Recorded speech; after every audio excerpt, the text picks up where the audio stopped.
Hello, boys, girls, ladies, gentlemen, and whatever it is you want me to fucking call you. Welcome to my video of Space Quest 5, the next mutation. Well, the name is of course a clear pun to Star Trek The Next Generation.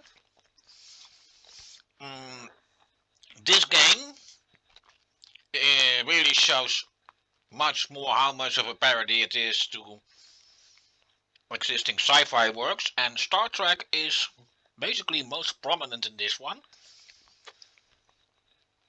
though other famous works will certainly be recognized as well. As you can see, I get a menu in which I can choose for it to see the introduction or directly play the game. That is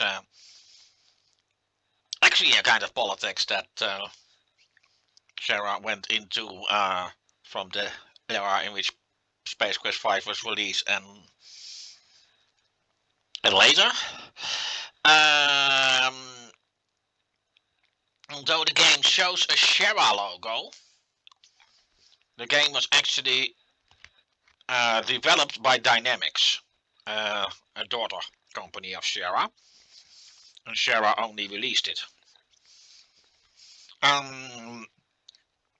Space Quest 1, 2, 3 and 4 were created by Mark Crow and Scott Murphy. Space Quest 5 was only created by Mark Crow. Space Quest 6, of which I won't do a video on short term, was created by Scott Murphy alone, so I guess that makes them even. The exact reasons for that, yeah, I have heard stories about that, but as I could not verify them, I do really not want to go in there, and it's actually totally not relevant. In order to make this video complete, I will show you the introduction. There's no voice acting in this game, and as far as I know, it never came, which surprised many people as the way the game has been set up. It was actually ideal to add voice acting. Why it never came to be, you will really have to ask members of the development team about that, as I don't know. So basically, just like I did in the previous Space Quest videos, I guess I will have to act as the voice actor myself for all. Actors, forgive me any errors I will make in that. Reciting and trying to act is not that easy. I have been a voice actor for some games myself, and then I basically try to learn completely the sentences I have to say in the microphone before actually recording them. That's the big difference. And of course, whenever I go wrong there, I immediately have another take, but as I talk and play at the same time, it will be hard now. Anyway, let's show the introduction.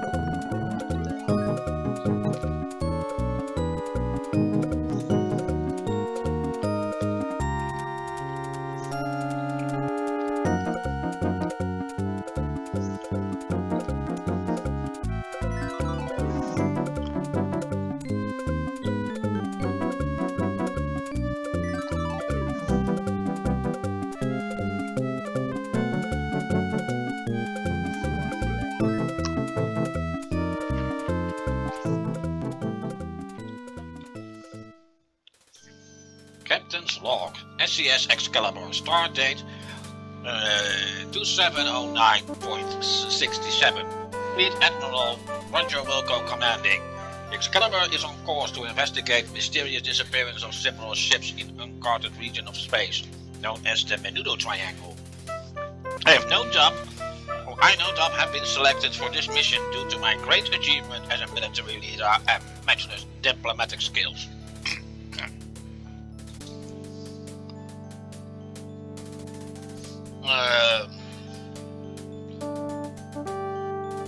My recording thing is a bit in the way, so I cannot fully read it, but I am with my total confidence in my ship and my crew.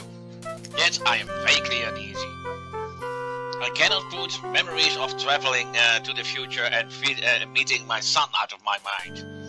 Each night, my dreams are haunted by the image of the woman he said would one day be my wife. I know she's out there, somewhere. But that's not important right now. The fate of trillions lies right on the decisions I may have to make in the next several hours. As captain of the Star Confederacy's proudest flagship, I must follow supreme guideline. To boldly go where no man has... No. That is a clear fuck you sign to Star Trek, which Captain Kirk and later Captain Picard, but he says that no one has, but details. We got the reference. To bravely traverse where no creature has traversed. Nah, that's not it. Skip it.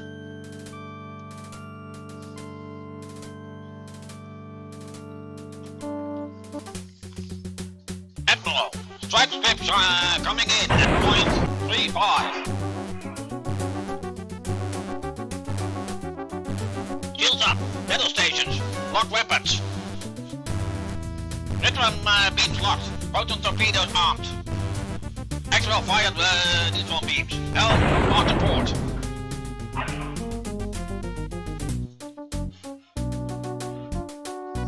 Get it, Wilco! What in the name of the 7th Star Cluster are you doing in the bridge simulator?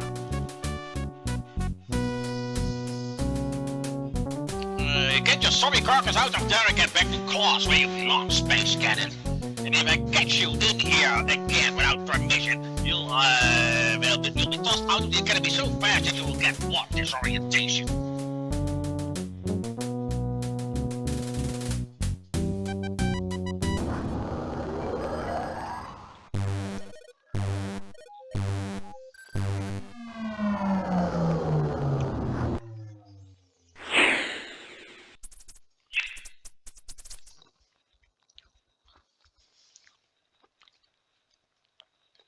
His illusions of spacefaring grandeur crudely shattered by Captain Quirk.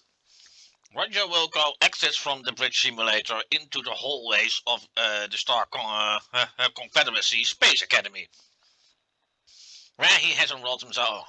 The last several months have not been easy for our hero, what with having to juggle between skipping classes, snoozing through the lectures, and spending long moments considering the implications of actually opening a textbook.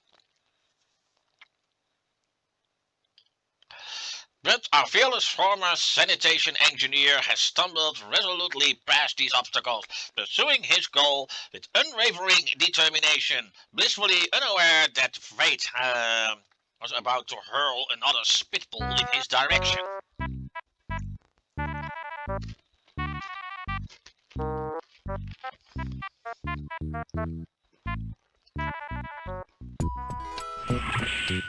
And from this point onward, I have control over our hero. Like Space Quest 4, we have the icon interface. A few icons have been removed, like sniffing and tasting. But what good were they for anyway?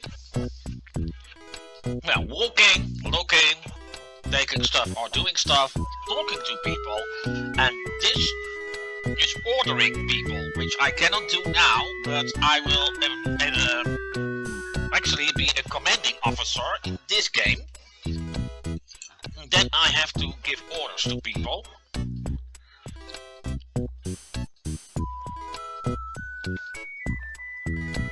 that makes actually this game far more interesting. Well, the inventory and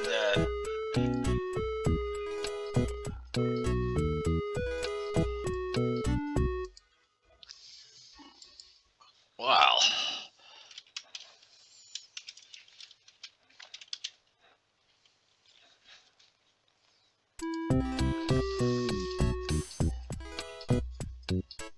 and let's go to class, which is here.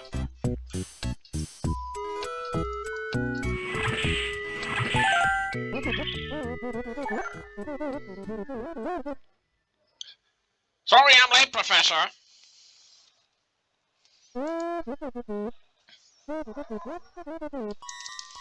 You mean the StarCode aptitude test is today? Yes, sir. I get started right away.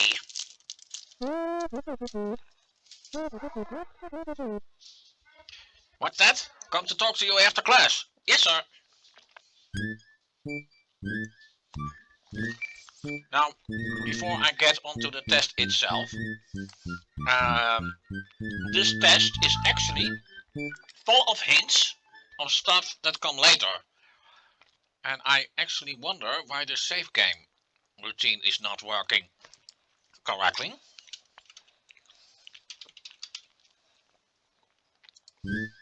I guess I have to cut off this recording and come back, but I will resume my recording and I fix this. Just a moment.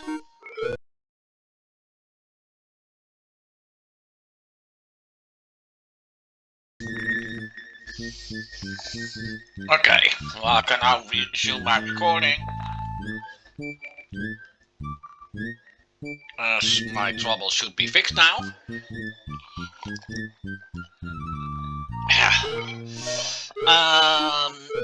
Yeah, like I said before, these questions actually can contain hints about what you should do later, as their correct answer is something that you may have to do somewhere in the future of the game. Let's read the question. Gonko is commanding a Nova-class scout ship, and he finds himself face to face with 3 Horak battle cruisers. They should A. surrender in the face of the impossible odds, B. pretend they aren't there, C. activate his ship self-destruct mechanism, D. beam over a pick you up bouquet, E. reboot. Now can I just, if you already see the look on Roger's face, it's...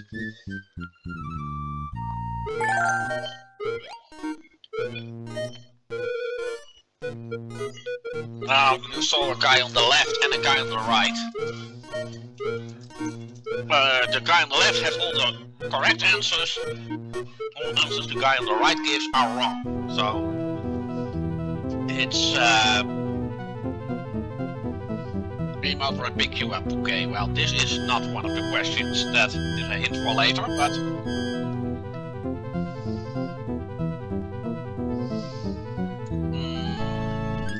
when encountering an alien ship for the first time, you should immediately A. Open fire with every weapon in your disposal. Not very likely. Broadcast Wagner's Rit of the Walkuren over the comlink. Not quite sure what that may do, and that is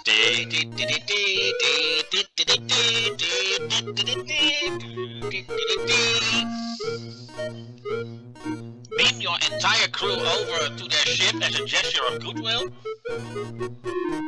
B and A, or none of the above. Well, now take a good look at that droid, because if he catches me sneaking the answers,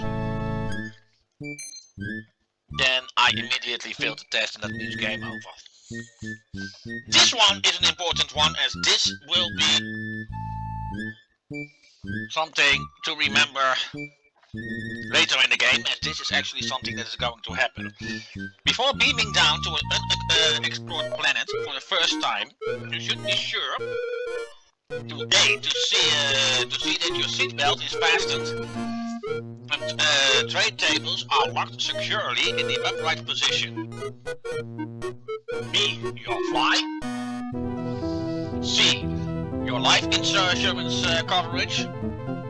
D, the password involves in your oxygen mask. Or E, the planet's atmospheric readings. Well, I know that E is the correct answer. But let's just confirm it, shall we? See?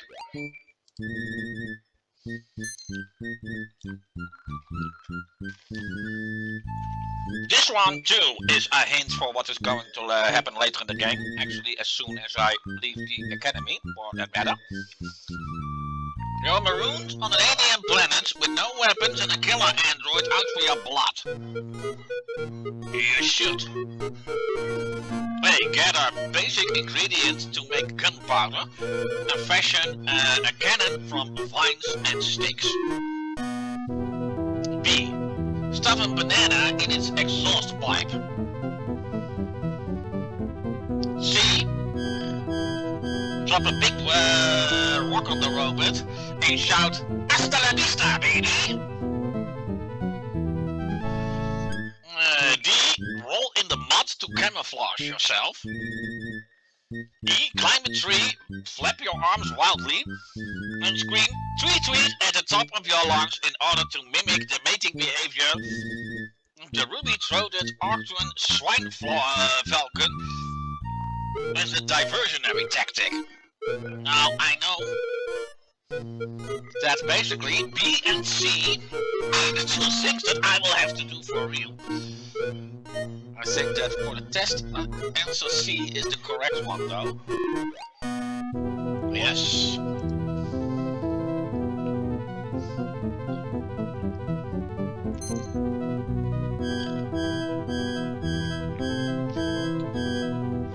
Well, you're on an EVA with a partner, and you notice his face is turning blue, and he is clutching wildly to his throat. This is a sign that A, you will soon need a new partner. B, in a blast of a creative insight, he has created a new dance called the Moonwalk. That was a nice reference to Michael Jackson, who was, by the way, still alive when this game was released. C, he is suffering from a vitamin deficiency and needs to eat more green vegetables. D, he fell for the old golf ball in the air house trick. And E would say that both answer A and D are correct. Well, let's see.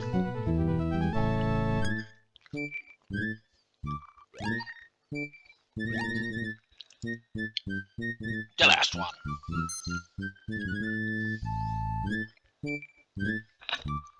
To ensure that your crew's microwave meals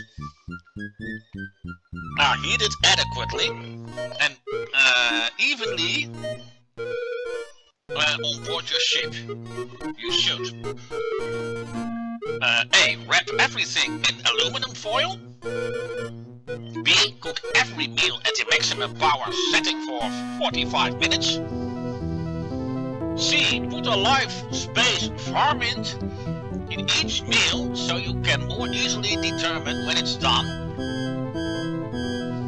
D, huck the thing and settle for roasting wieners under maneuvering jets. E, inject a radioactive plutonium isotope into each piece of food. When it glows, it's ready. Really, all 5 answers seem a bit nonsensical to me.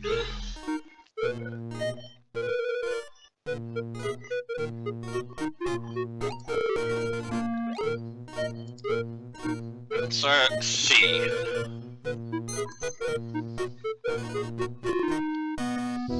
Well, let's see. If Glebe leaves the Crab Nebula in 3200 hours in Galactic Standard Time and travels at 9.75 million CPM, whatever that means. How long will it take him to reach planet Devicon 5 if he has the solar wind at his back? A. 49.3 hours. B. He will never reach Devicon 5. The solar wind is highly unstable and will blow him, of course. C. 3.75 standard days. D. 4930 hours galactic standard time. E. Never. The neutron star at the ship of the Crab Nebula is so massive that creep ships can never reach escape velocity. Well,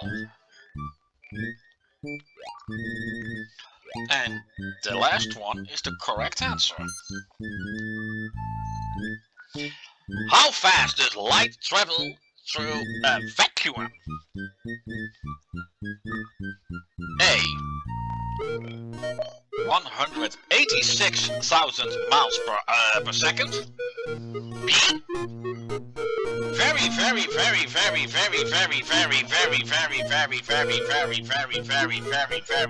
Very fast. Answer C. 669,600,000 miles per hour. Answer D depends whether it's an upright or canister vacuum. Now, if I'm correct, answer D was the correct answer.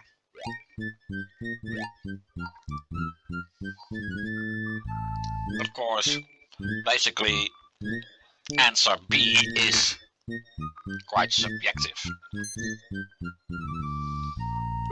Question 9. Which is an example of a fuzzy boundary? A. The area in space between two planetary bodies where a smaller third object is not clearly under the gravitational influence of either. B. The event horizon of a supermassive black hole. C.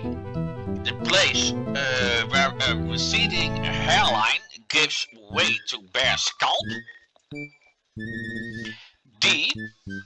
The point at which marginal utility of trying to squeeze the lab bit of toothpaste from the tube is offset by the opportunity cost of going to the store for a new one.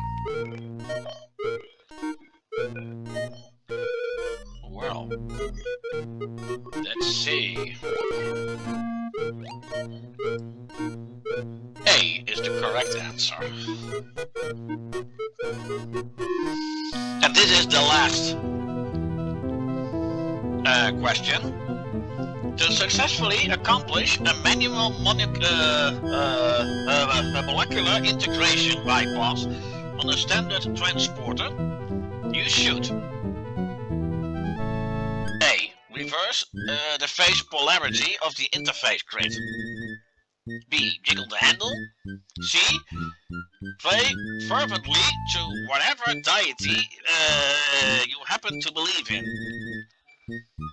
C. Or D, C and B, then B. And answer E, switch to US Sprint. Yeah, that's nice that they call that. US Sprint has clearly sponsored this game. It's an American telecommunication company as far as I know. But hey, I'm Dutch, so I don't know all the American things. Just a few. Or a lot. Whatever you want. At least it is the top answer. That was the correct one.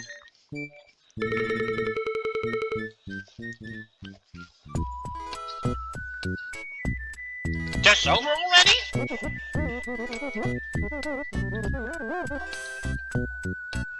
Yes, sir. I agree that cleaning the academy chest is an appropriate punishment for being late on class. I'll get right on it.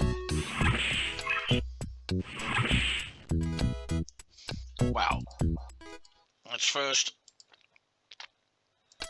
save the game.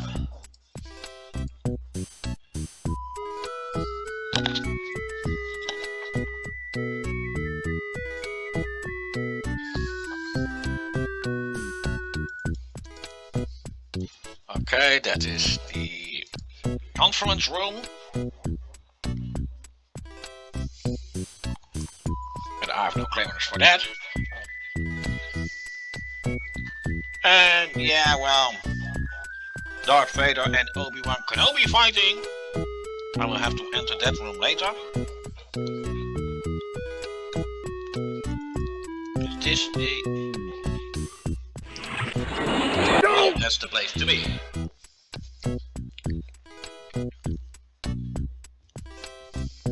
I need this cleaner. And I need those, yeah, what? Safety cones. That's what they are called in English. And the rest of the stuff I don't need.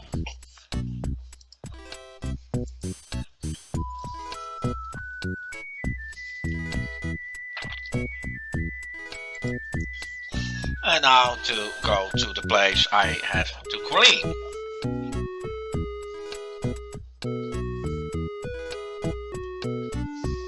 Actually, the security guards are just playing very classic games.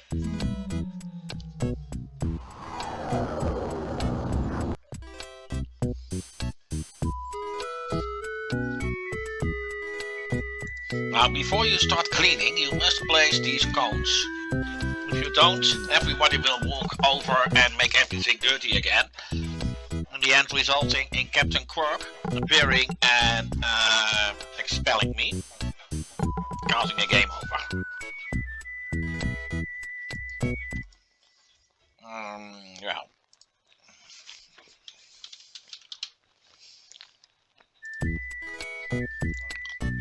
And this is the kind of thing I have to use to clean.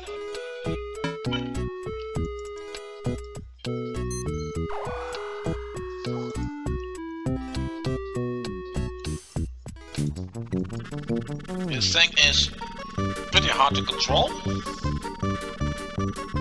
Basically, I have to clean this entire logo so it blinks and not a single pixel may be left dirty. Once you get the hang of it, it's not that hard, but...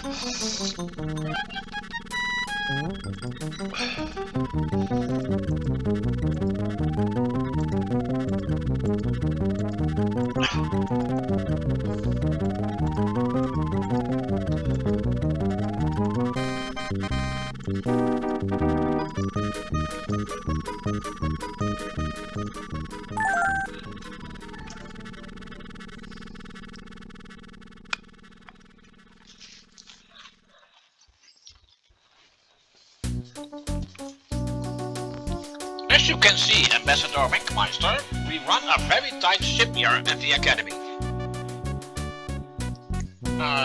This is the pride of the Star Confederation and one of the best of its kind in the known universe. It's nice to see our textbook azoids are completely covered to waste, Captain Quirk.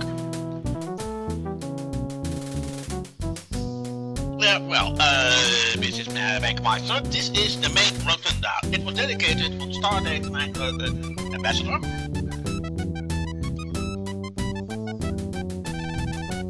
Excuse me. Council Roger Wilco, the man who foiled the Sarians some years back.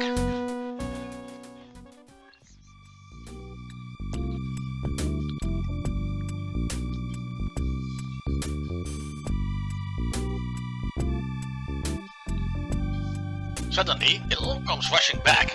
It's her, the woman from the holodisk in Space Quest 4. There's your big chance, Roger. Say something clever. That's romantic. Yes, yes. Nice to sweep her back on her feet, Rock. Nice to see you haven't lost your golden touch with women.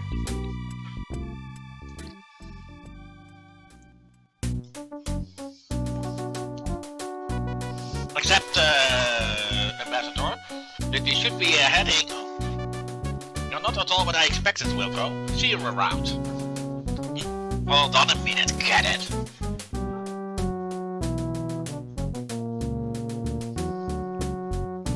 It looks like you missed a spot.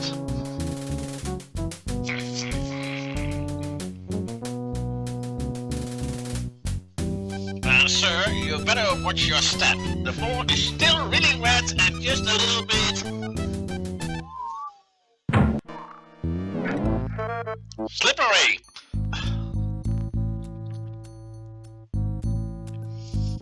Nice rock, Cork.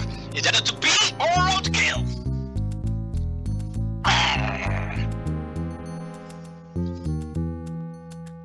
You did that on purpose, Wilco. I'm placing you on double secret probation. One more straw up and your space scared days are over.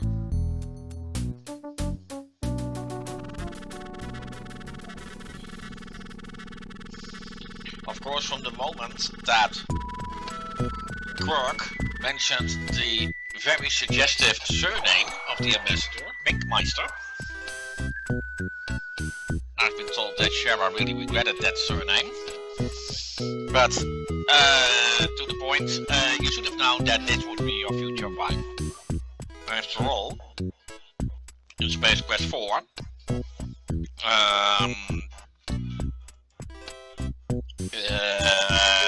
your son already called her Beatrice Winkmeister.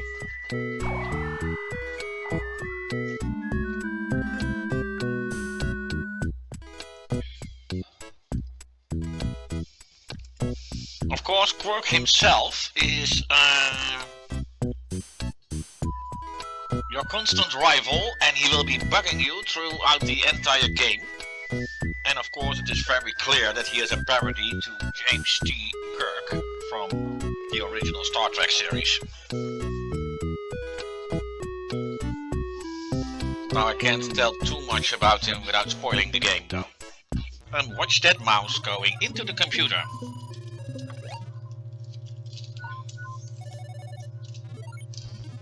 Flash Gordon, fail. Albert Einstein, fail. Roger Wilco.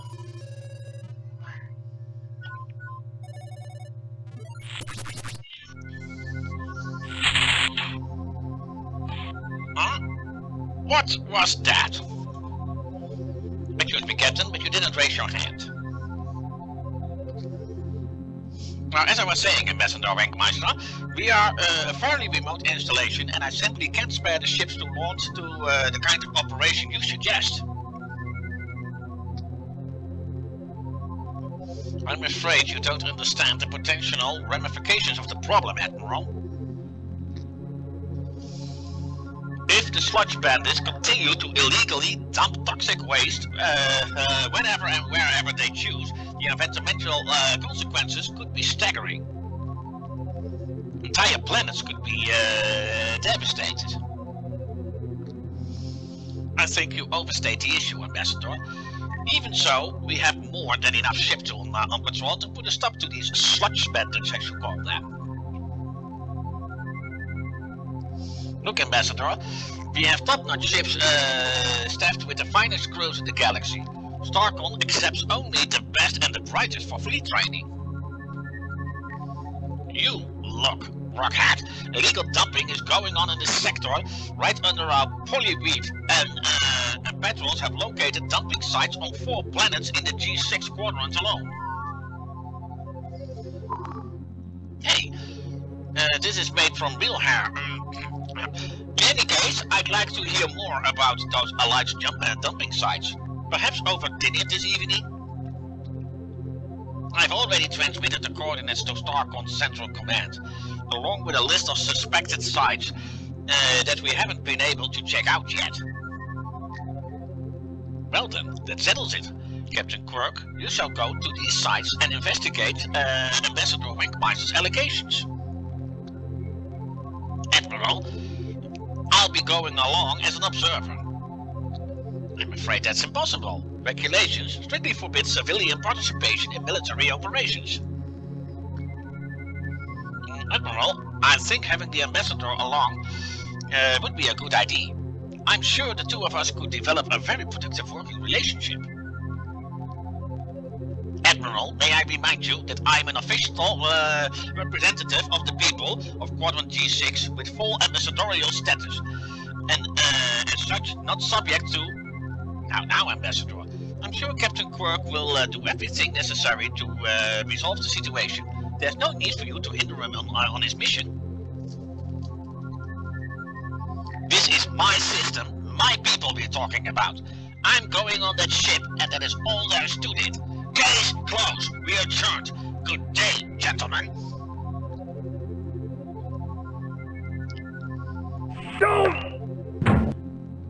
Oh, great. The savior of the universe in all its glory. Isn't there a map somewhere with your name on it?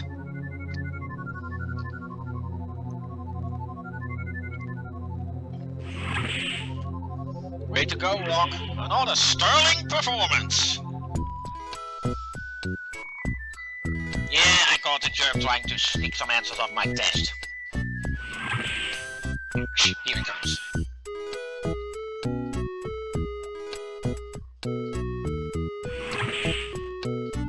It's awful. I totally biffed on my SAT test. I'll never make it captain now. That's too bad, get a chiplock. How did you make out, Roger? I haven't seen my score yet. The SAT scores for our class are posted on the bulletin board, Rock. I hope you made out better than I did. Well, before I get to do that, the so-called sludge bandits that Beatrice just mentioned will be very important later in the story. But let's first check the...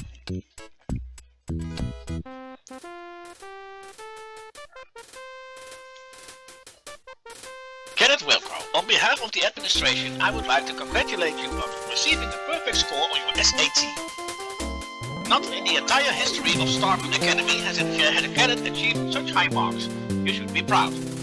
The recombination of our test analysis computer system, you are to begin training for captaincy on board one of our fine star cruisers. Captain Quirk post your assignment. You have done the Academy proud. Sincerely, current Chief of Commanding Officer's name here.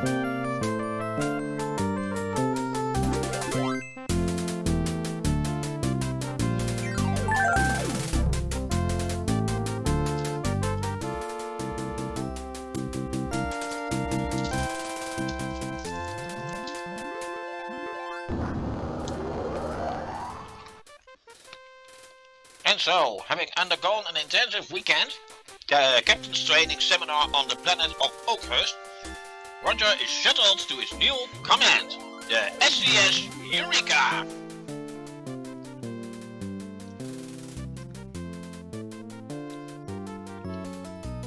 Hey, that's not a starship, it's a garbage cow. Because, hey, once a janitor, always a janitor.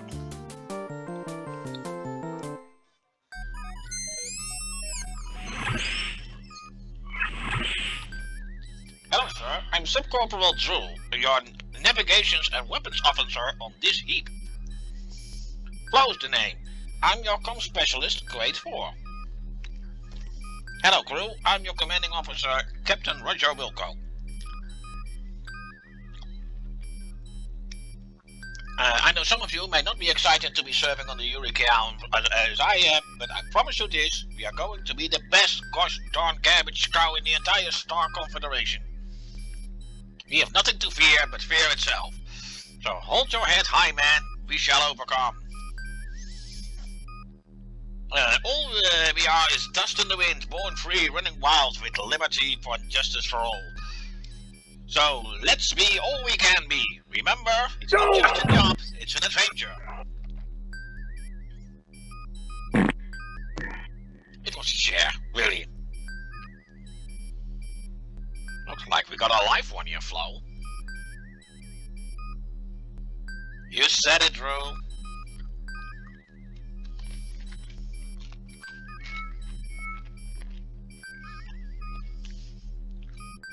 Well, let's explore our fine ship then, even though it's a garbage cow.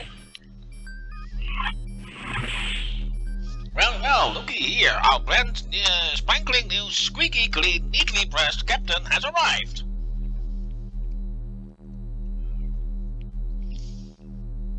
Pleased to meet you.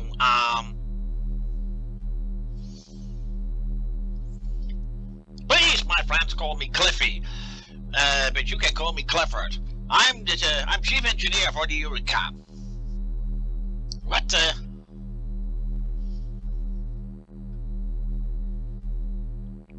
Oh, sorry about the map, Captain.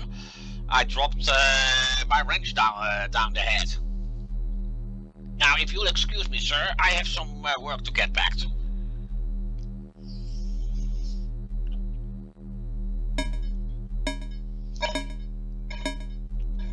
Well, this is the corridor.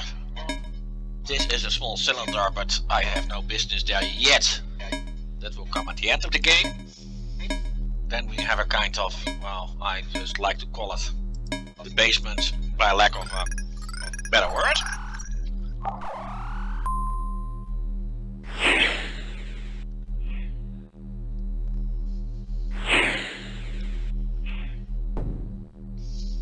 Spacesuits.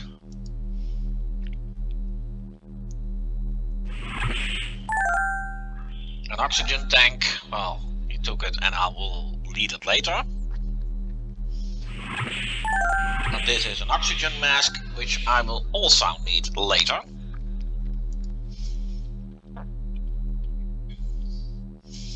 When I press airlock, the airlock will open and I will get sucked into space and get killed. Bot rotation is so I can use the bot you see here under the screen. Intercom will allow me to contact Cliffy, and elevator door is of course the way out.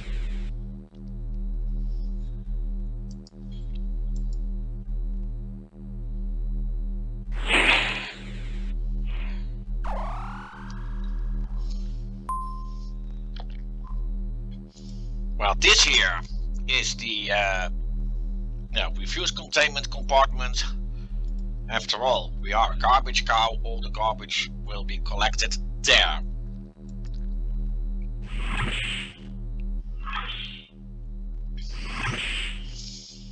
And well, this is the engineering room.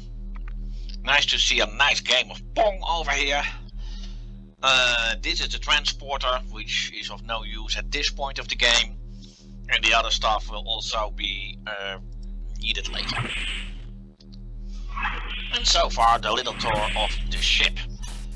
We'll be spending a lot of time in this ship, as we have to actively explore space. Then there are some tools for the toolbox that I need, like this laser gun. This I don't need. This I don't need. The hammer I don't need. No, I don't need that either. Yes, this I do need. This I do need.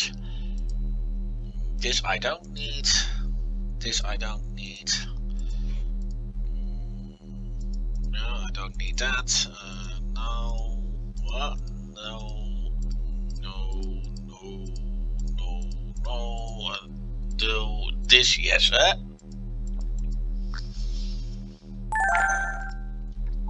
Oh, and of course a nice death threat. Touch my tools and die. Well, let's clean up the toolbox.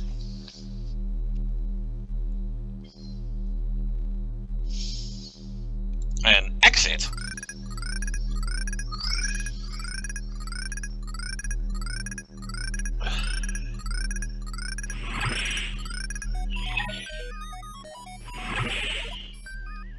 It really shows that I am blessed with a very enthusiastic crew.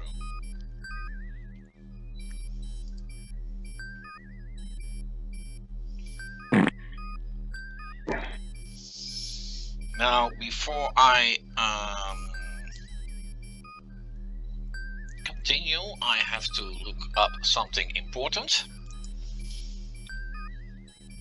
I all have them in the computer and I should have taken them out before starting this video. Hang on with me while I look it up. Anyway, let's explain. When you buy this game, you actually get a funny magazine with a two-headed alien on the front.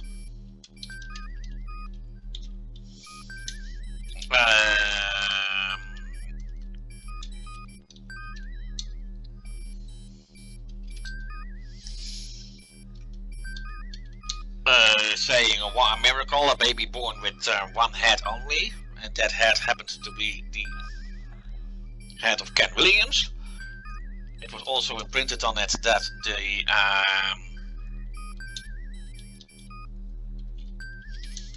manual, that the magazine did cost $2 let's see. I thought I had it here somewhere.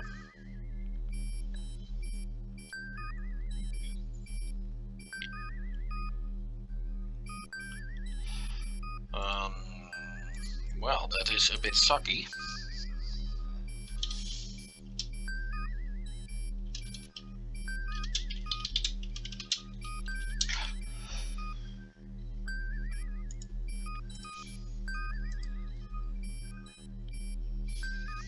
Yes, here I got them. Now I have to fly to several planets. That was what I was looking up. And that is actually the copy protection. Each planet has a 6-digit number. And those numbers were all imprinted in that magazine. Now let's first order flow to Hillstarkle. Hailing, sir! We are cleared for departure, Captain. We are ordered to proceed to Gangularis, pew, and kiss your ass goodbye. For missions, yeah, that was too quick to read. Lay in a course. And of course the first is Gangularis, it's 5 digits. Or, yes, 71552.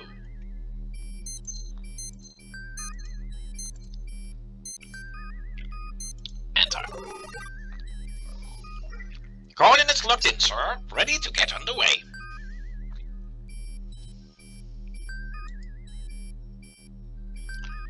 And then let's go to light speed. We'll go to warp as soon as we're clear of the station, sir.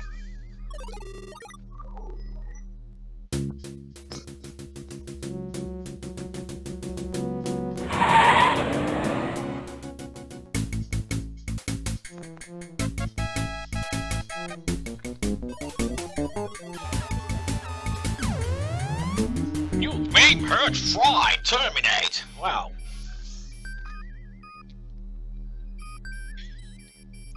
We will meet her soon enough.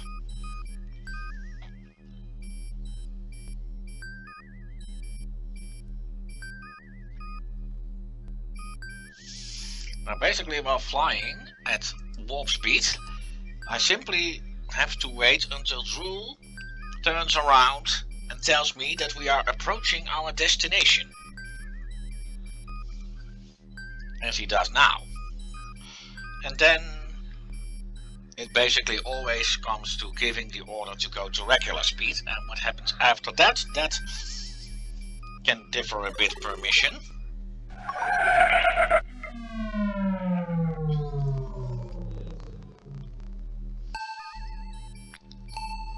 I'm tracking a waste beacon, sir. Well, we are a garbage cow after all. Activate RRS will activate a kind of vacuum cleaner, as far as you can speak of that in space. But it looks like that, and we can pick up the trash beacon. Since after all, picking up trash is what we have to do.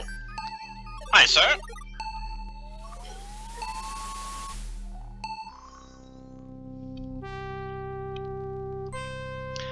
Yeah. Also sprach Zarathustra by Strauss. Since it is used in a science fiction movie or series, I don't remember which one, it has become quite a popular theme for space-themed stories. Captain, I'm picking up a live reading from the waste compartment.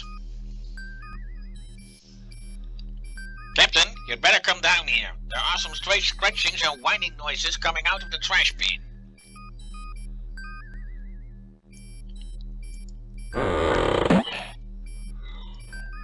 Well, let's take a look.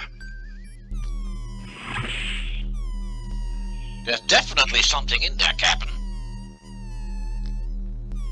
It could be dangerous, so you go first.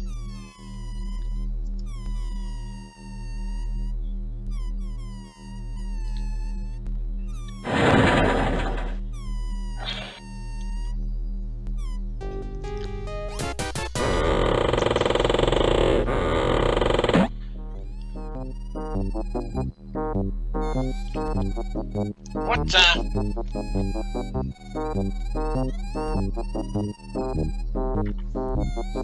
Hey, it's a cute little bugger. I think I'll keep him.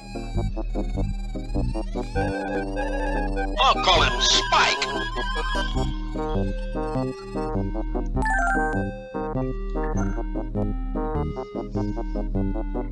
Hey, where are you going, little fella? Now, Spike can be quite a bit of a problem. If I go to the next planet now, it will burn through all the life support systems, and as soon as I arrive, Cliffy will announce we are all going to die and the ship will explode.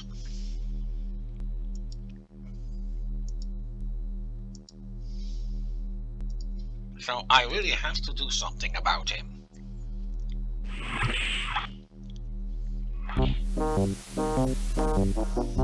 Yeah, due to all the trash, you can't see now that he actually burnt a hole in the floor.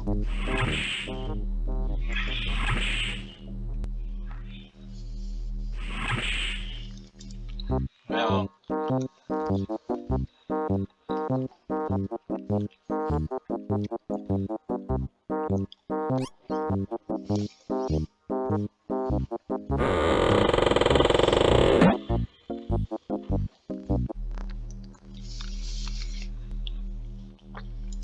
of course, I now have Spike as an inventory item.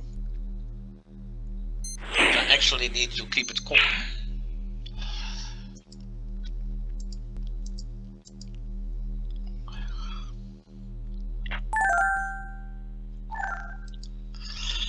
Now, if I just keep it in there, it will get out all the trouble that gives. But these pills will keep it calm. Those antacids should reduce the intensity of his metabolism. Well, and that solves that part.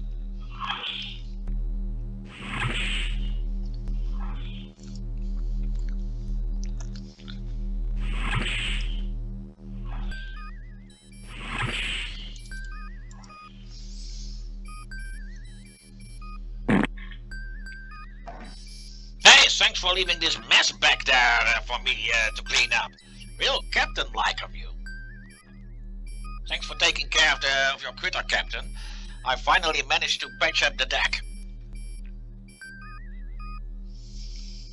Well, and then the next planet, PU. 92767.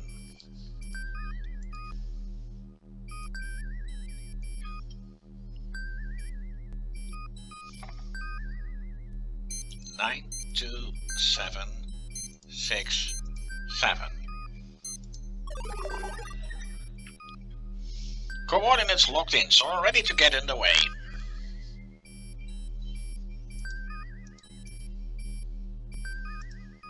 Hi, sir.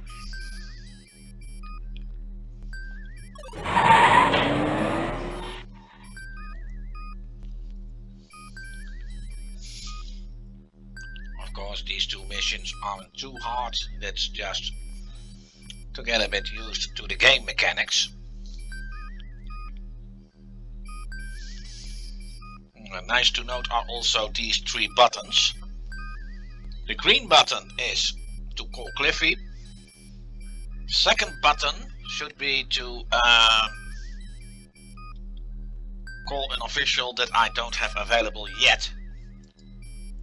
The red button is the self-destruct system.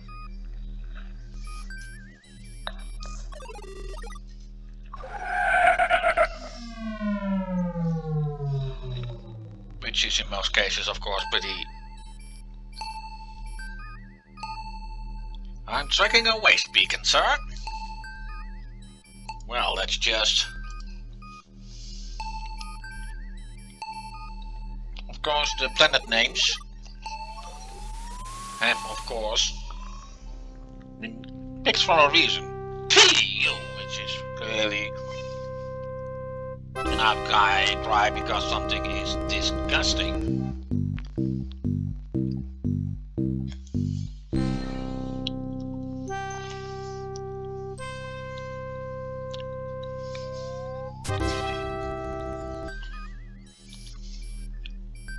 Captain, I'm intercepting a rather unusual message on Starcom priority frequency 2.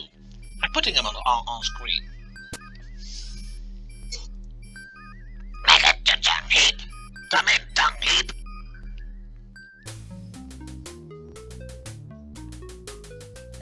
Maggot to dung heap! Come in, dung heap! This is dung heap. What in the planets are you doing on this frequency? We have a really hot load of code that needs to be disposed of right away. I thought I told you to never call me here. Meet me at the usual place and we'll discuss it. Dung heap out.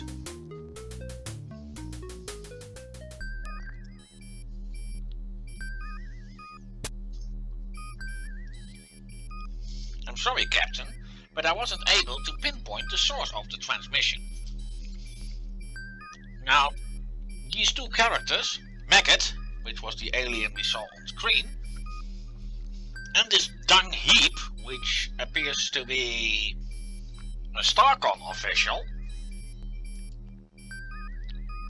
will be very important. That's also where you can discuss a few things.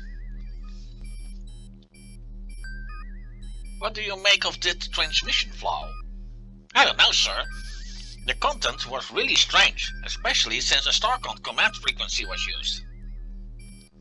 Can you pin down the source? I'm afraid not, Captain. They were using a metamorphic coding algorithm frequency, hopping pretty rapidly. It was all I could do was stay with them during the transmission. Then how did you even intercept? Ah, never mind. I don't think I want to know.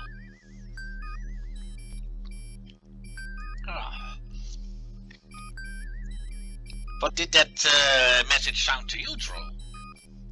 Sounds like somebody was trying to unload a bunch of hot stereos, Captain. Why would anyone in Starcom do something like that? I haven't the faintest idea, sir.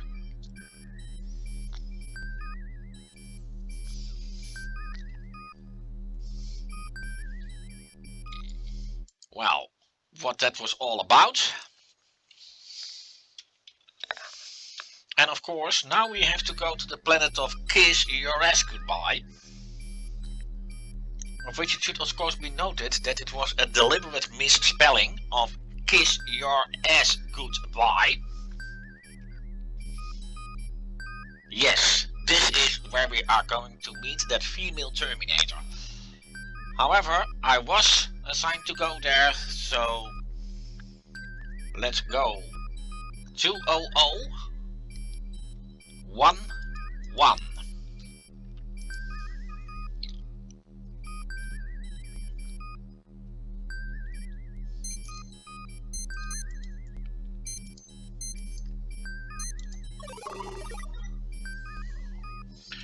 Coordinates locked in, sir. Ready to get on the way. Morituri to saludante.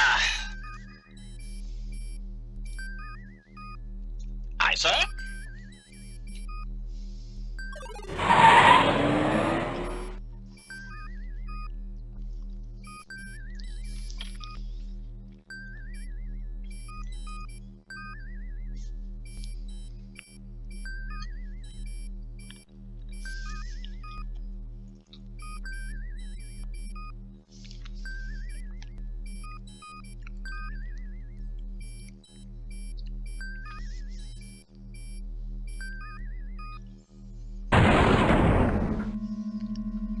What was that? We've been hit by a proton torpedo. A tractor beam has locked onto us, Captain. We're being pulled in. But by whom? Get us out of here, Droll. The helm is not responding, sir. Weapon systems inoperative.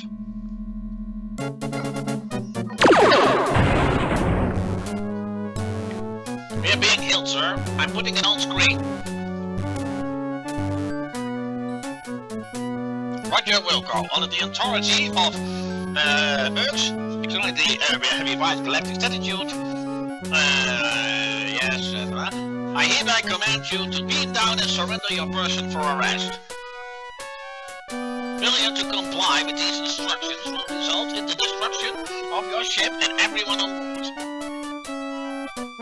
Looks like the Gibbonzoid Novelty Company still hasn't forgotten about that little piece of milk frog you pulled back in Space Quest 2. I thought it was over after I had that run with Arnoid on the planet of Fleabot a few years back. Well, you thought wrong, Newman. It just shows. Never sent a man droid to do a woman's droid's work. Can't we come to some kind of arrangement? Beam down to the planet. Your body will be disassembled and sold to various biotechnology firms to pay interest and collection fees. I'm scanning your ship. Any attempt to escape or subterfuge will result into the immediate annihilation of your ship and crew. You have 5 standard time units before I destroy your ship, Roger Wilco. I think she means business, Captain. I agree. And would you hurry up and beat down, sir, before she gets impatient and blows us all up?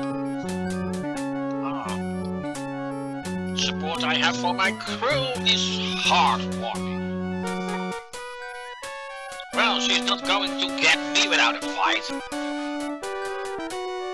Whatever you say, sir. It's been nice knowing you.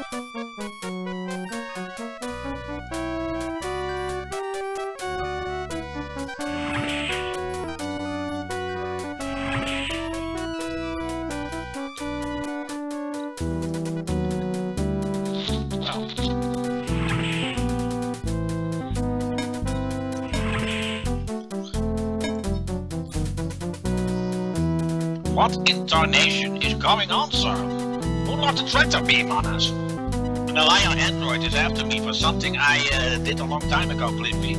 She's threatening to blow up the ship if I don't beam down to the surface. What did you do, sir? Inhale? No, nothing like that. I ordered something through the mail and I forgot to pay for it. Oh, mail fraud is a very serious crime, Captain. I wish you good luck.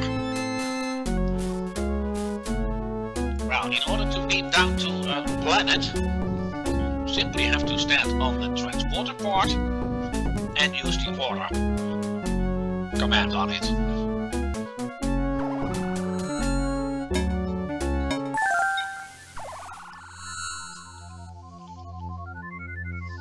Meanwhile,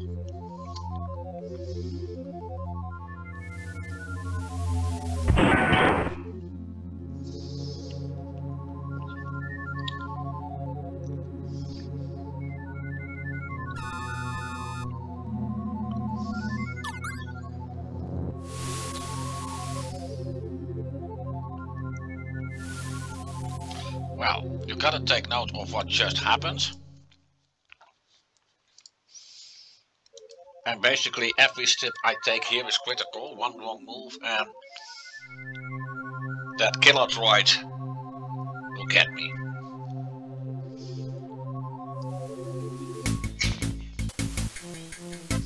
Ah! There you are. See if you can outrun my energy while you're dead, brute jockey.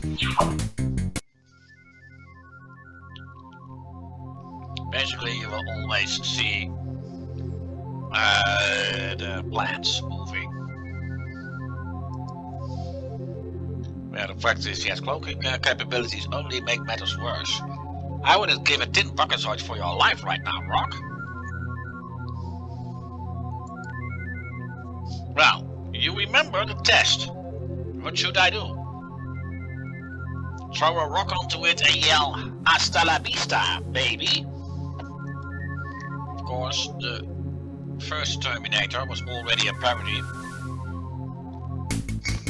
on the Terminator series by Arnold Schwarzenegger, hence the name Arnold.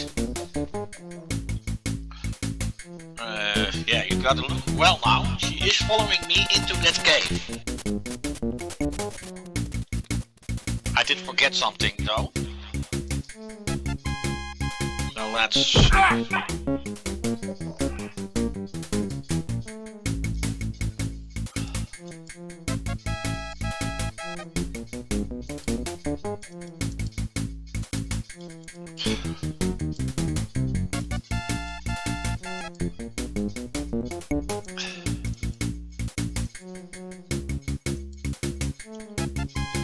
The game is not really cooperative. Well, then let's just get for a save game, because I forgot something really important. Now, I must say, Space Quest 5 was ahead of its time. There was a female Terminator in the original Terminator series, but as far as I know, that movie was not released at the time that Space Quest 5 was released. Anyway, this was something I needed to do first. No!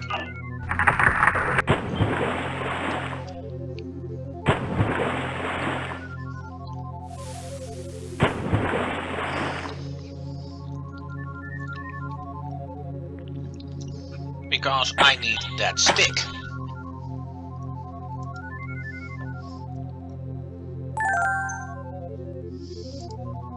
Now if I go through that cave, she will appear again, but that doesn't really matter. I should just get the fuck out of there.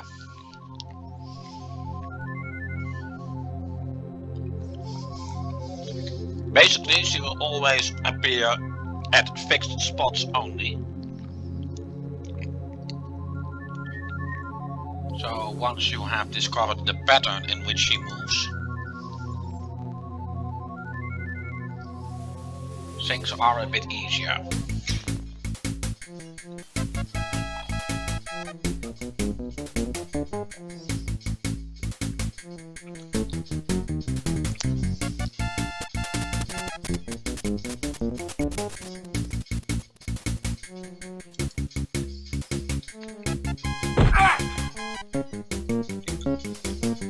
Now I have to climb up there, yes.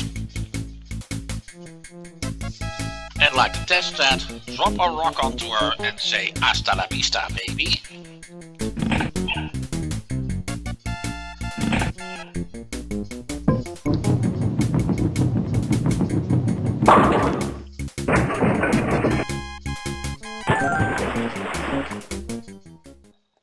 Looks like you bolted over your ingenuity rock. She's cooling her jets at the bottom off, and that was out of time. Okay, come back down now.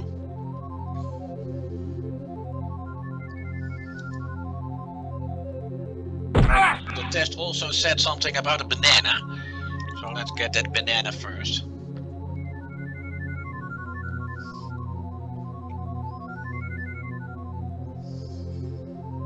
Because she hasn't yet been defeated.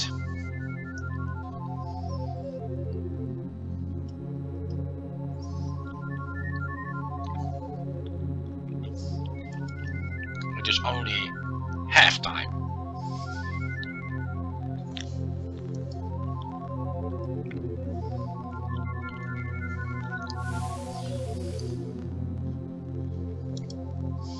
Now I can climb into this tree. I believe the test also said something about that tree.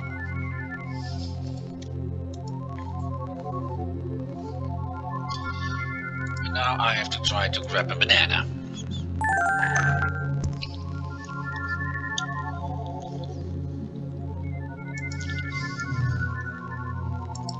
And now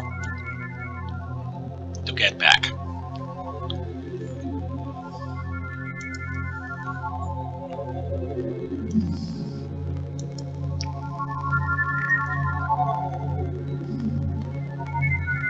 And let's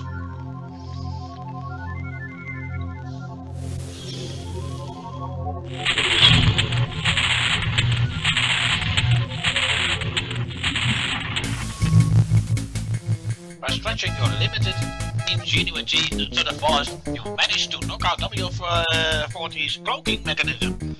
The downside is that now she's really ticked off.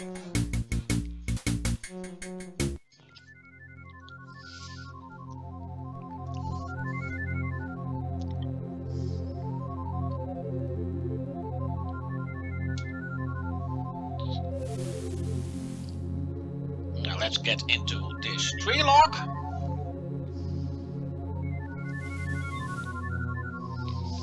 I know you're here somewhere, Wilco. Come out and face me like a woman. It's your destiny.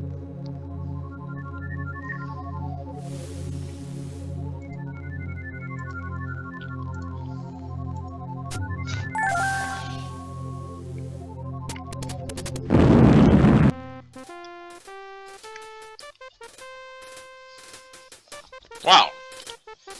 And that settles that one.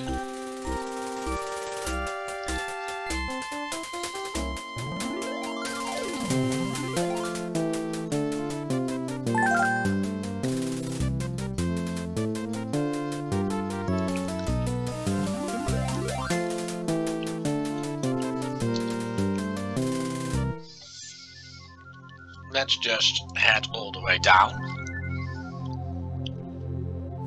So we will meet with Cliffy.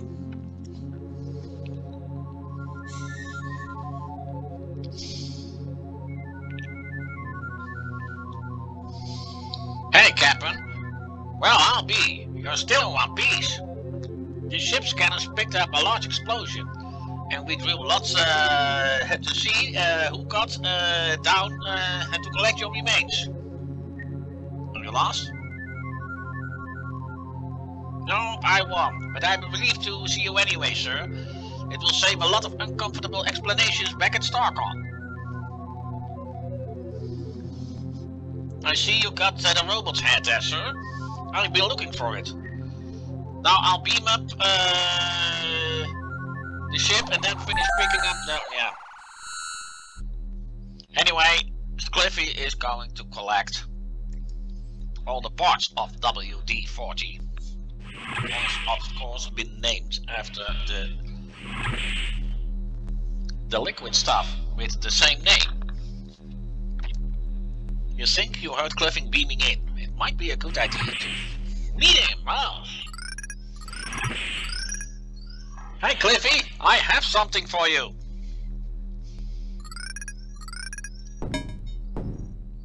I just wanted you to get a sense of humor is suppressed only by your captaining skills, sir. Here, I have something you might be interested in.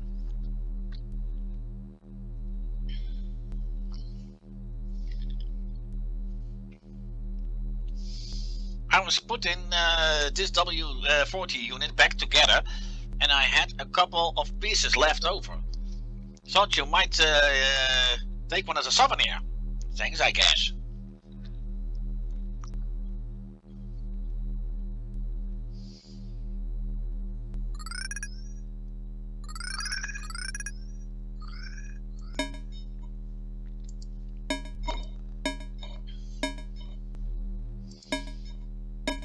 Well, let's beam back down, as I do need one more thing. Wait up, Captain. I'll go with ya.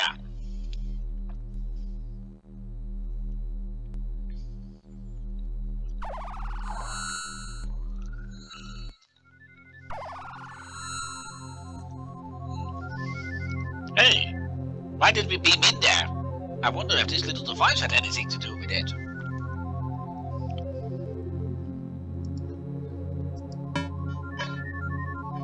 Hey, what gives? It must be the cloaked ship of that killer android.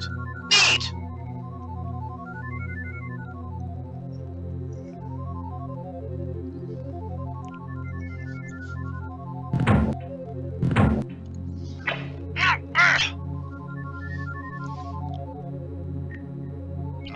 Go on without me, Captain. I'm not going to make it. Well, let's use that funny device then.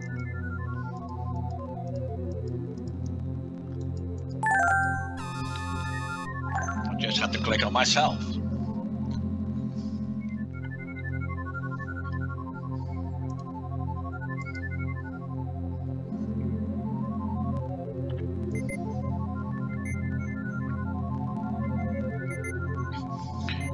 Well, let's have a little save game first, as a countdown will start to run. Although it's in a kind of alphabet that I can't read, so it can also be something just to scare people. What I need here is the cloaking device, and this must be where the cloaking device is housed. It's some sort of locking mechanism. It should be easy to crack open. Well, I don't think so. Mostly I do just some things randomly and...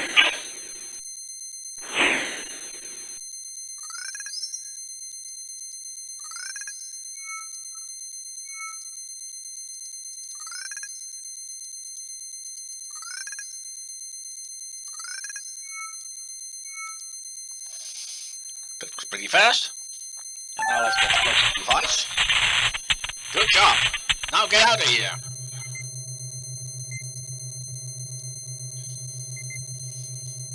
Now, if you're going to sit in the cockpit, you will be electrocuted. I got it! Let's move before this thing blows!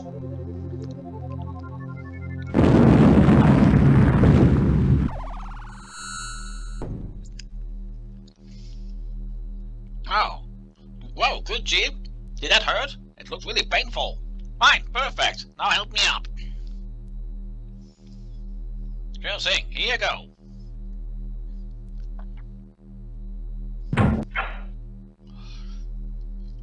I'll get around to installing this device as soon as I finish my repairs to the android. Are you sure that fixing her is a good idea, Cliffy? I'm still not sold on the whole plan. Trust me, sir. Just because you two had a slight misunderstanding, there's no reason why she can't become a valuable member of the crew. Slight misunderstanding? Cliffy, she tried to kill me! Well, there is that, but I'm pretty sure I can crank down her lethally sitting to a couple of notches. Afterwards, she'll probably just want to be to serve you. That's not going to cut it, Cliffy. I suppose you're right, sir. It's probably kinda hard to captain a ship if you've been beaten senseless. But I do think it would help to keep you on your toes if she took a random swing at you. I don't want us so much to scowl at me, Cliffy. Alright, sir, have it your way.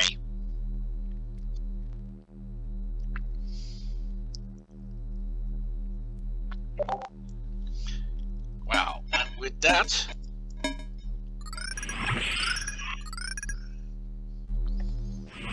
I had done the 3 planets that Starkon ordered me to go to. So, where to go next? Let's say heal Starkon.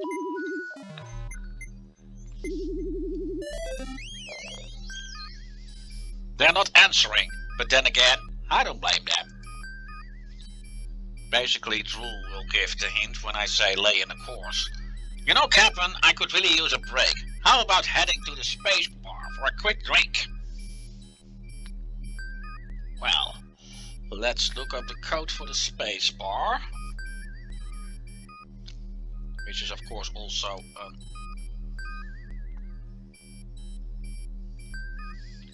69869.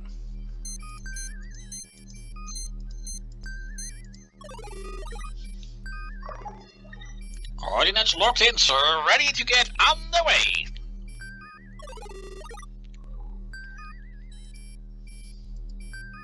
Aye, sir.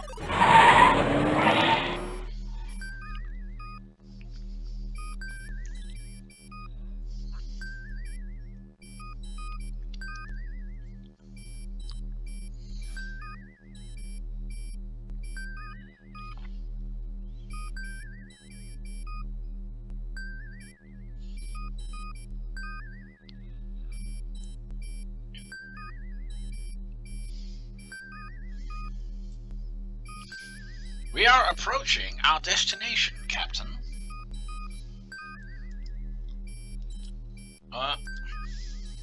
That was a misclick, because of course I had to do regular speed.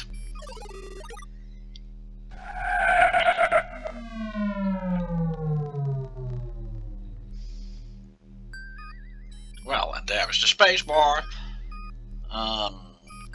Most planets I will go to will now require me to go standard orbit. And, well, let's count the space bar as a planet as well.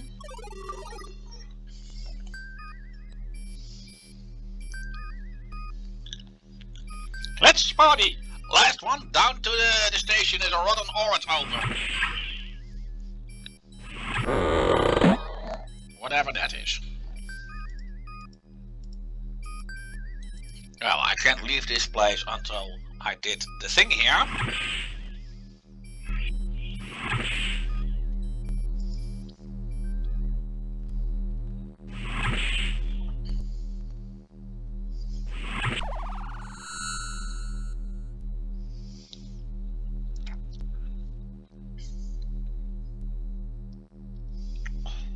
Yes, I will need Spiky to come with me.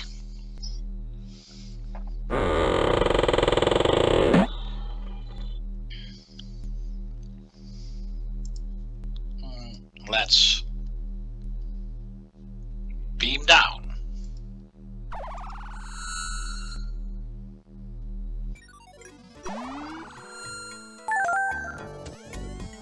Excuse me, Captain, but I see an old buddy of mine over there by the bar.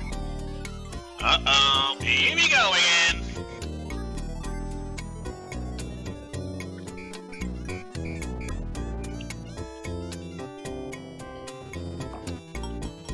Now, before I do anything else, let's note something important. This alien looks vaguely familiar.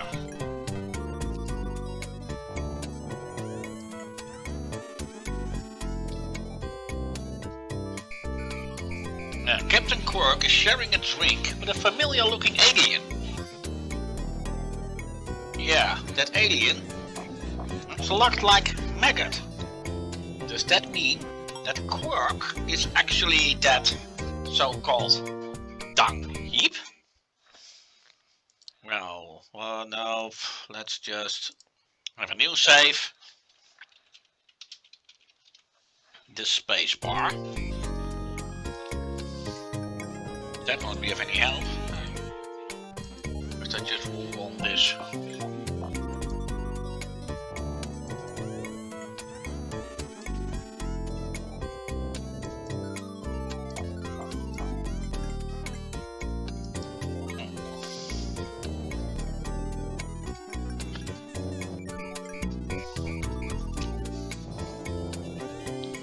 Hello, I'm your cocktail waitress, Analog.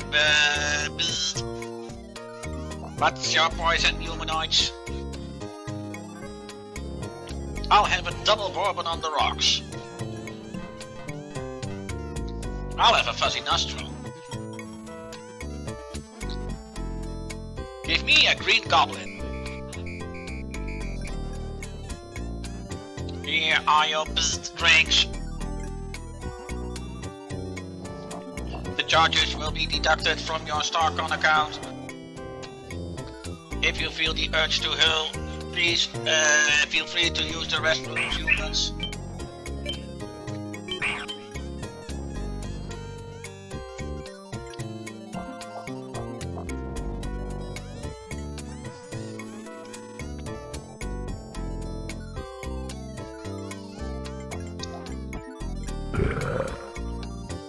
Hello there, partner. May I have a moment? Well, actually, I'm kinda... Allow me to introduce yourself. The name's Nello Jones, Merchant of Venus. Dealer in fine collectibles, trafficker in those rare artifacts. What's your moniker, son? I'm Roger Wilco. Well, Wilco, this might be a lucky day. I could tell, the first minute I set eyes on you, you're a discerning individual with an IQ significantly higher than the chair he was sitting on. A man who knows the value of fine merchandise when he sees it. Well, never fear, Wilco. Nilo can fix you right up. Need some Antarian firewater? A few market copies of the latest Things Quest game? Or Lucky Temple food? Now how about Chernobyl cufflinks? They are a great collector's item, you know. Guarantees to give you that warm glow.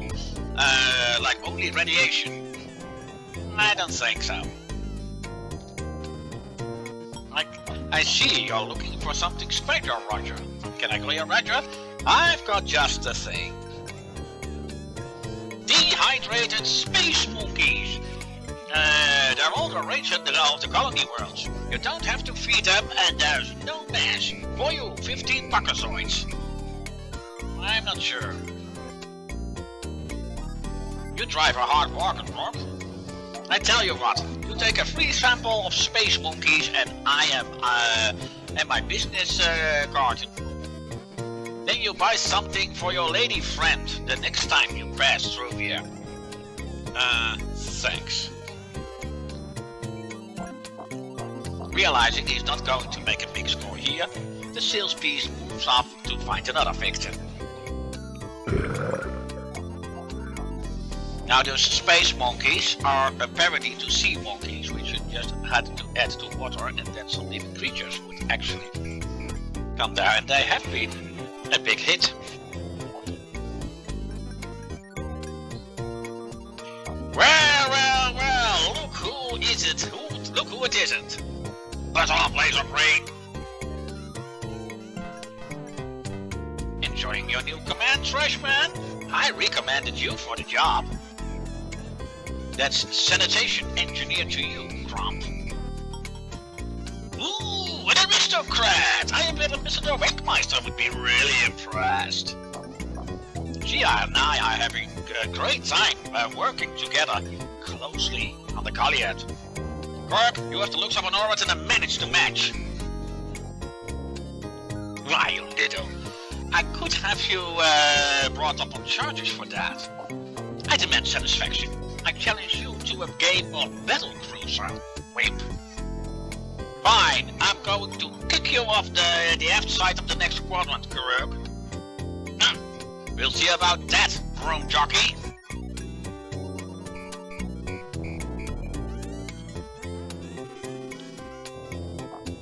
No. Yeah, battle cruiser. Yes, I can save before that. Now, this is basically just a space version of the same kind of game then played on the sea. I don't know the English name. The Dutch name is Zeeslag, but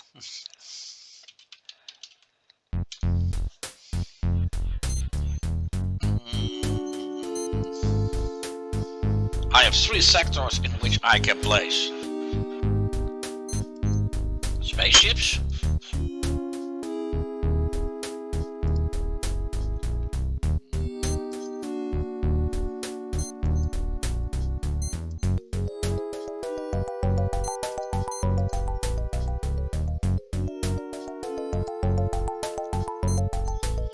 Yeah, well, that's the biggest one. And yes, then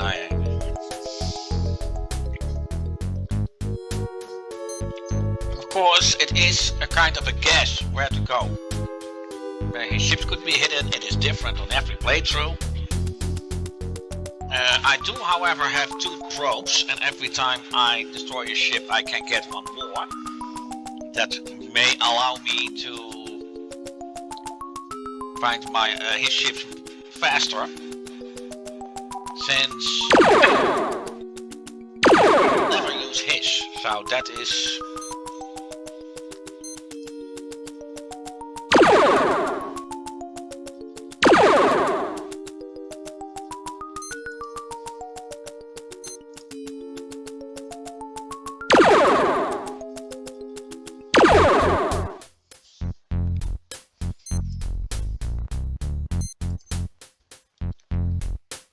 Of course, it is always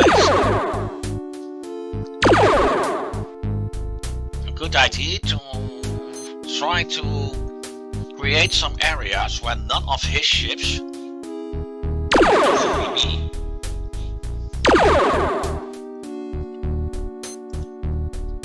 That, of course, means there are areas I gotta try.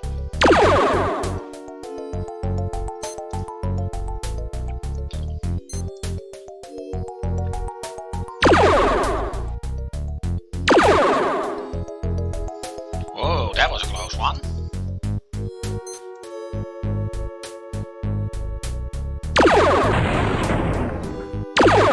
And I got the first hit, but, well, unfortunately, let's see.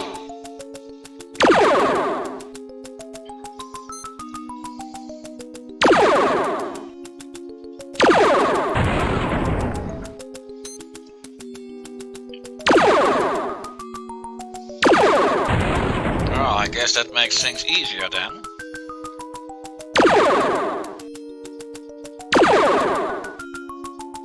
Now I'm baffled. I think I know which one I have, and I'm not really happy about it.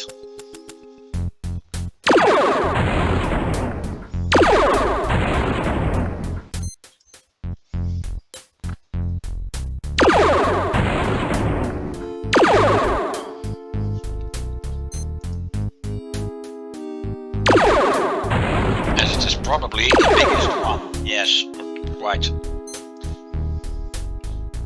It's actually the smallest one that I always want to get first, but... Well, there goes my starbase.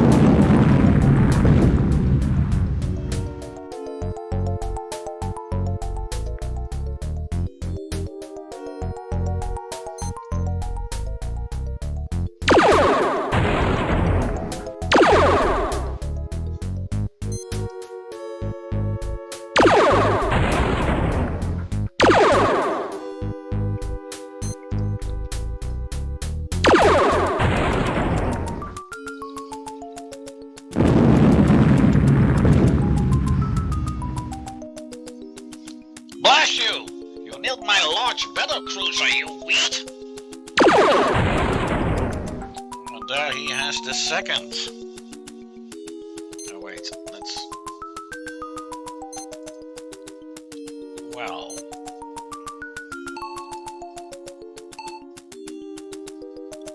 Well, at least I don't know that I can that. What?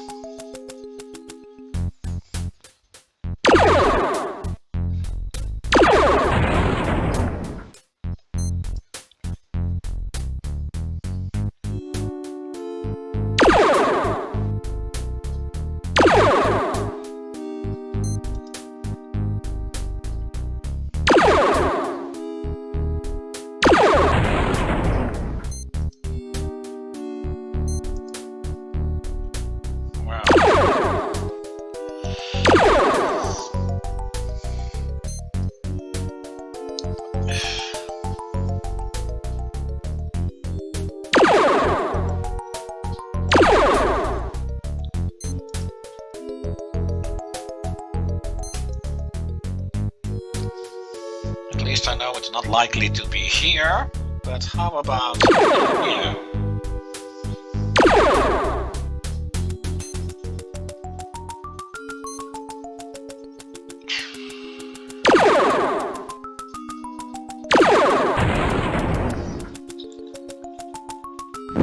Yeah, 2-0. Ah, you crushed my cruiser.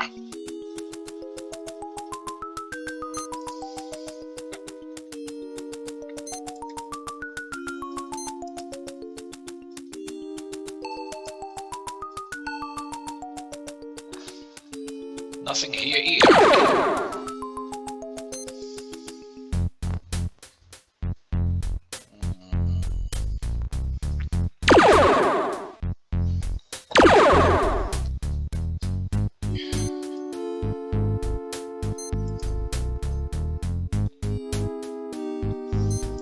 Well, let's use my last probe then. Not there either. This is going to be hard.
Yeah, at this moment I really don't know where to look.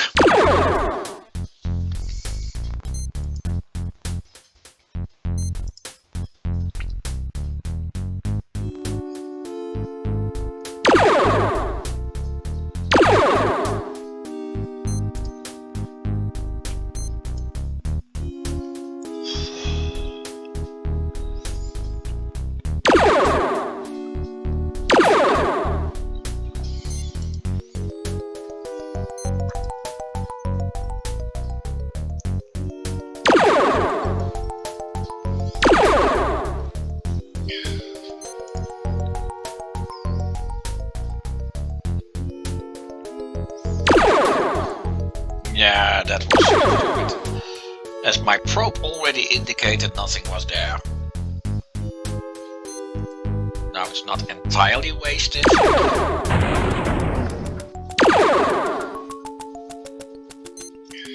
Well, let's see. I hit something.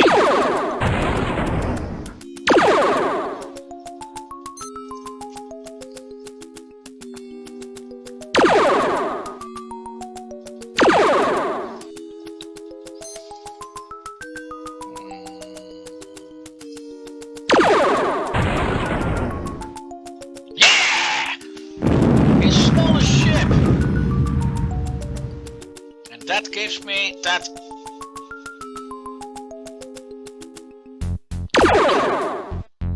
I can more easily eliminate eliminate places where no more ships can be. That is really worth something.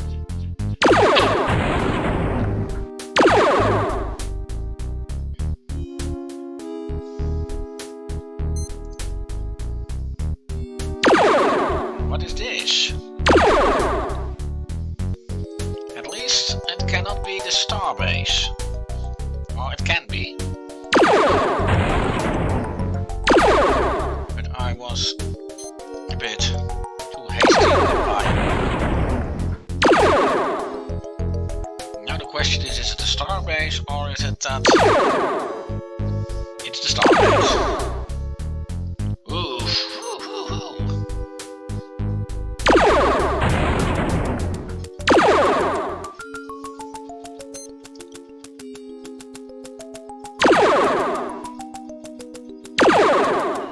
Oh no, it's not the starbase. This must be the last one.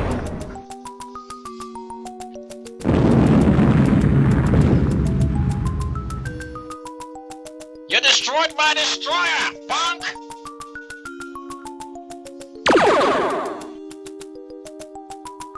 And then it is suddenly 3-2.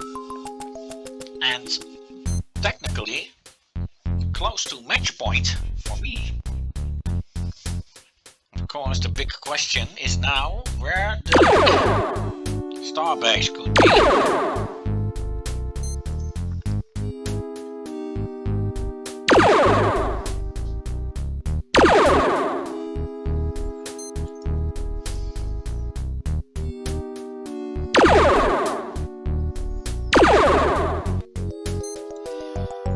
It seems a bit useless to draw an entire line here, but if this one has a miss, then this entire area cannot be where the starbase is. This is getting a bit more serious.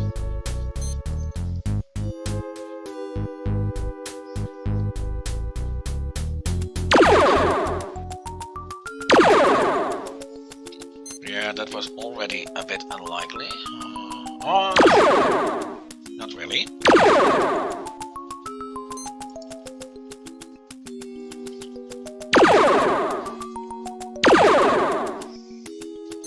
Yang.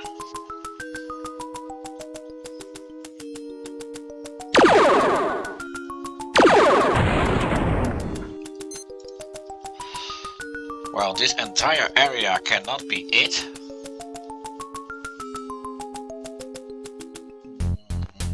No, they're not either.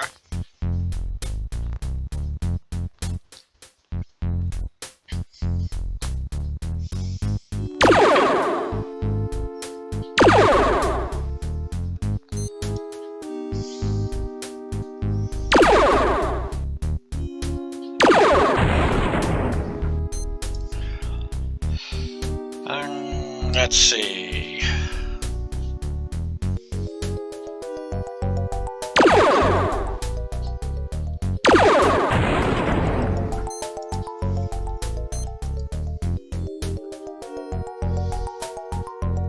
Well, let's fire a probe up here. Nothing there. Still be it, but from here, no chance. Let's get one here as well, then. Well, I must have one more. Yeah, it will still be here. That is totally eliminated right now.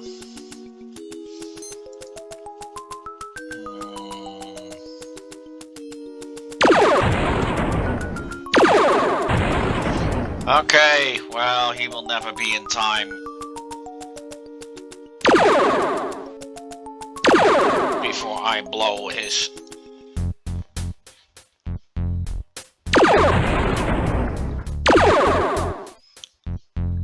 If there are no more places for me to go.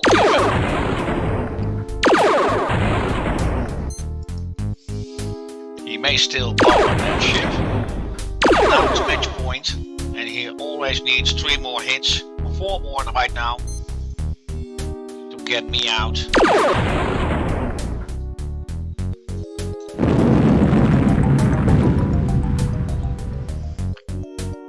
My starbase! Oh! I won!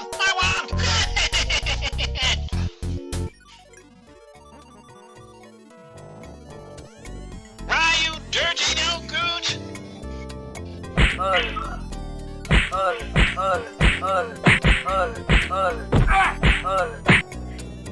What's going on here, Cliffy? Captain, that slug-bait crewman from the Goliath called our ship a garbage cow. I just couldn't sit there and let him get away with it.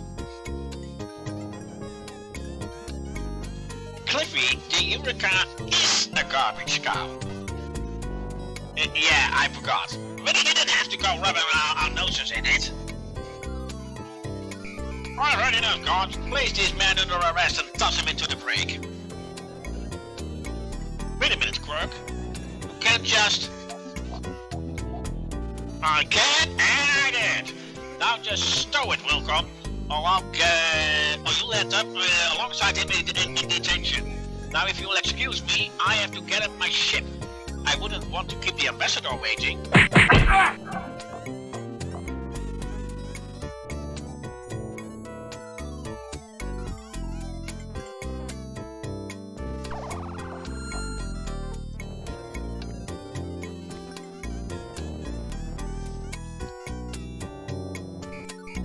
Of course, I said that the space monkeys were a parody to sea monkeys, but they are also a parody to gremlins.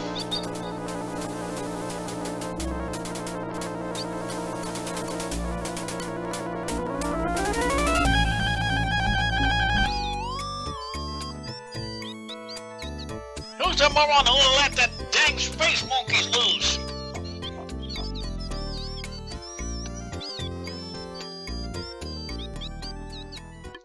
It's only getting worse. So I'm on the outside of the airlock on an EVA and I hear the phone ring. I gotta climb in, cycle of the airlock, decontaminate, climb out on the pressure suit and run to the phone. I hate that. Turns out this is one of those new phone companies wanting me to switch Galactic along the distance carriers. He's talking about all these big savings I can get up just to switch from Sprint to GT and Ace. Can you believe it? Why'd you tell them? I said, no way, it isn't worth it.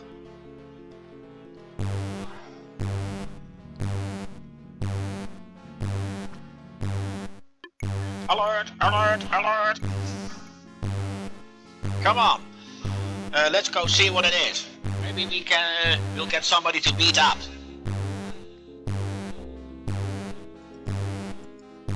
Well, let's first get down the force field. Then the second cell should be the one where Cliffy now is.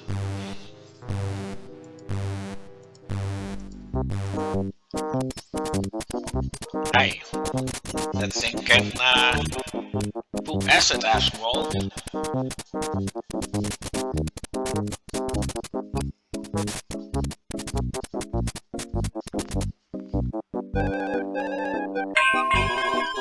I guess that little beastie is good for something after all, sir.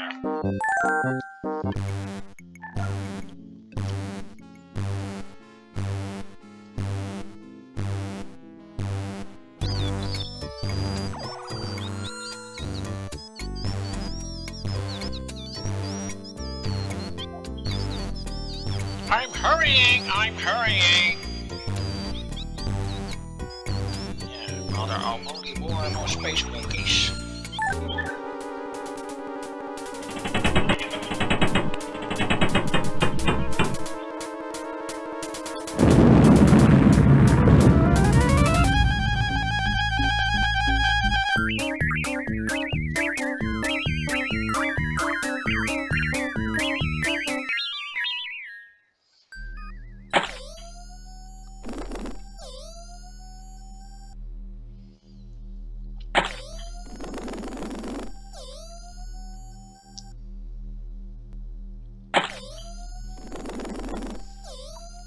Yeah, a bit of dark humor. I'm receiving a coded transmission from Stockholm, sir. We are ordered to proceed to Clorox 2 for auxiliary garbage retrieval mission, sir. Well, I guess that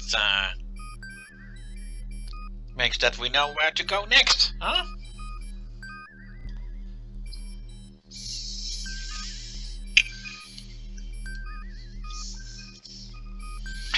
Well, the coordinates of Clorox 2 are simple. Thanks to a certain series, I will never forget that one. I'm quite sure Shara was referring to it too. Anyway, while I am flying to Clorox 2, I can say that although the official mission is to get another trash bag, things will go different from this point on. Actually, this being a garbage cow is not going to play an important role anymore. It is actually now that the game is going to be pretty interesting.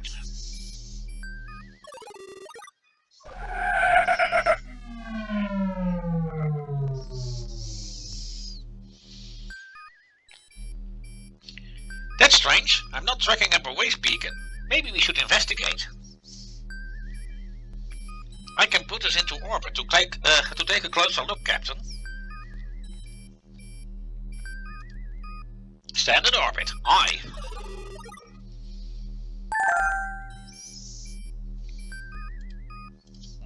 Yeah.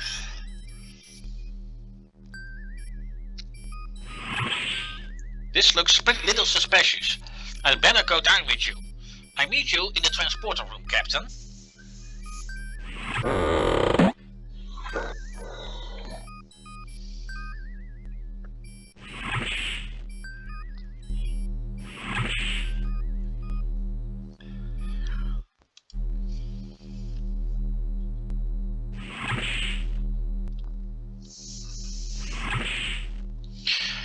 Well, you can see the female Terminator being completely repaired now. Now she is a full member of my crew. And a pretty important one, I tell ya. Not for this particular mission, though. Well, let's... Oh yeah.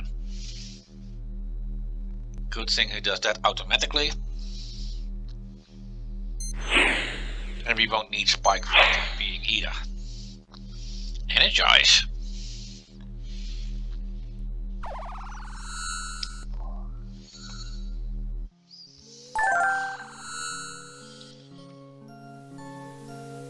This may be dangerous, Captain.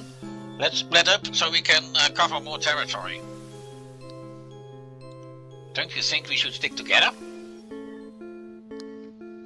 Only if you make a quick wardrobe change, sir. Now isn't the time to play a fashion critic good rule. Well, it's just that your shirt is, well, red, sir. It's bad luck. This is a reference to the original Star Trek series, in which all people wearing a red shirt were fated to die. This is not a very big location. But very important is this can here, although I can't reach it from here.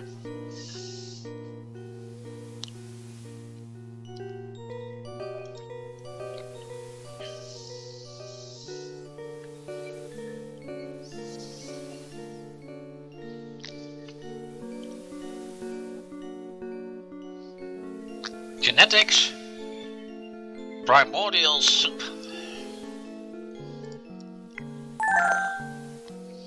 The canister bears the phrase primordial soup. You should remember that word.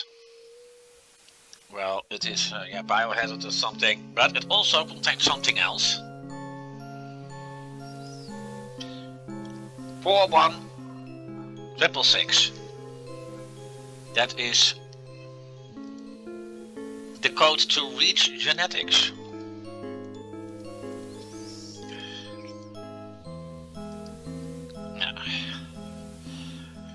The only code that I won't get to the copy protection is also not noted in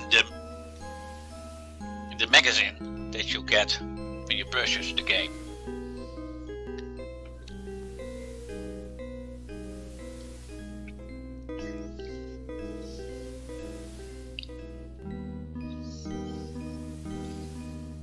Well, there are two important things that can end this building. Take a very good look at the right side of the screen once I enter. Here below you see a face disappearing.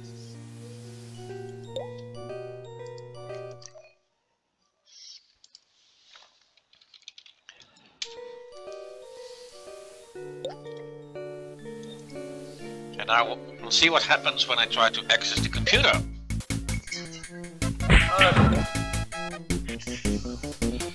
Well, aren't you an ugly one? I was once ugly like you, but look at me now. Perhaps I can make you pretty like me. Now don't touch my dead loogies, monkey boy.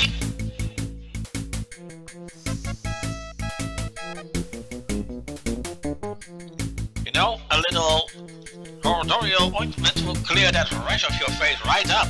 Now get off me!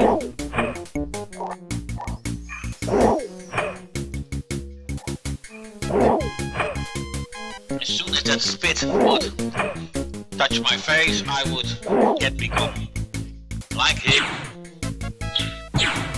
And that would be a game over, but if I keep this up long enough, Joel will come to the rescue. Nice shooting, Tax! I thought I was dog meat for sure. Hey, here's a real looker. I better scout around and see if there's any more of these creatures I can blow away. Meet you back at the ship.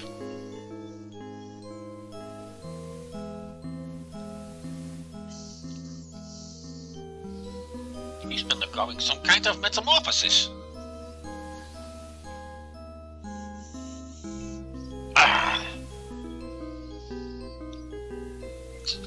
Thank you. At last, I'm free. What happened here? Entire colony mutated.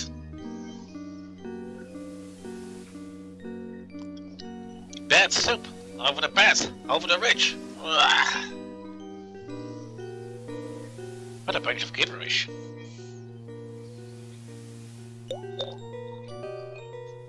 Now he dropped a paper when he attacked me. Let's see. 80869. 80869.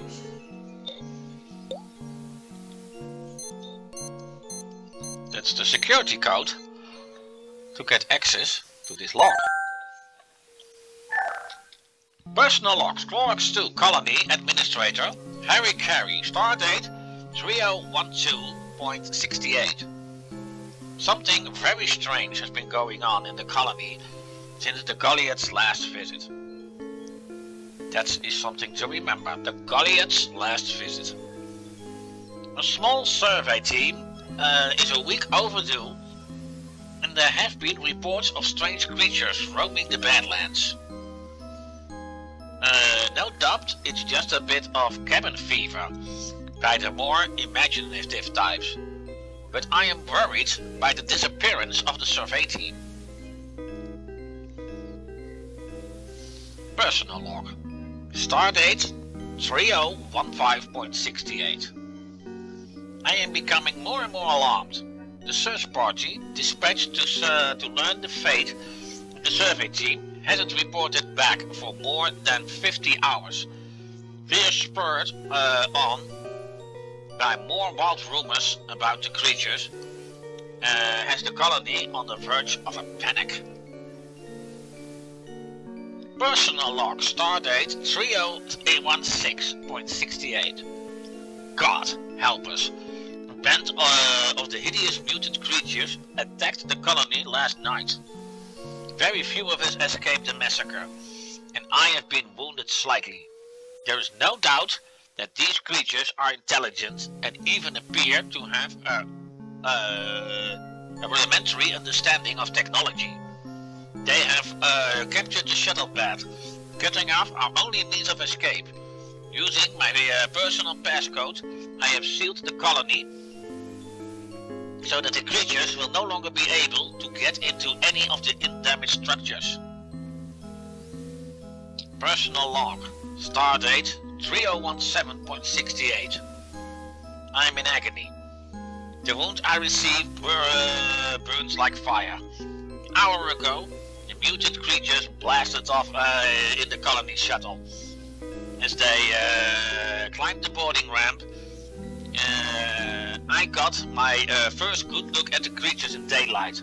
It was hideous. The tagged rags he wore were the remnants of a survey team's survival suit. I have a terrible suspicion about the fate of the colonists.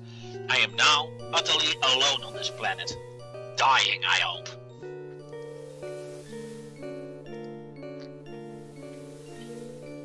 And with that, I've done all I can do on this place. Well, this is my communicator, and I can use it to contact Flo.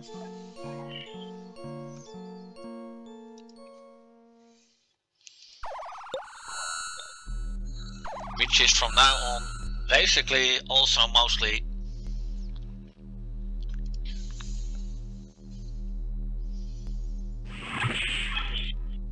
my way of a planet once my mission is done.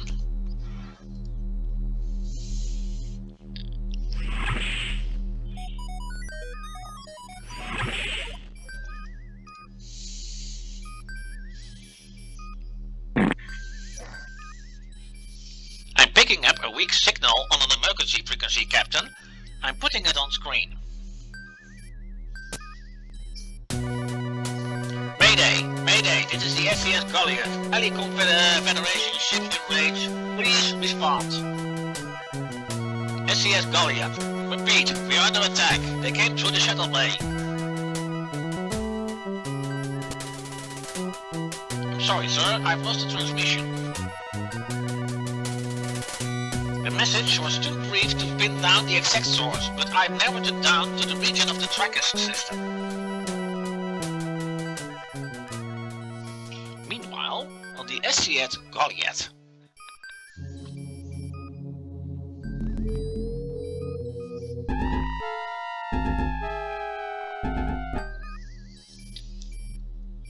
Yes, that looks pretty bad, doesn't it?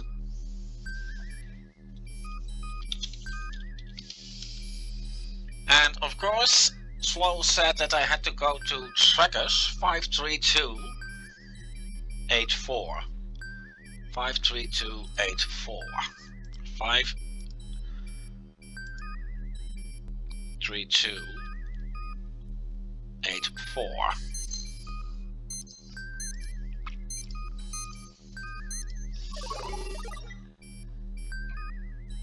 Coordinates locked in, sir. Ready to get underway.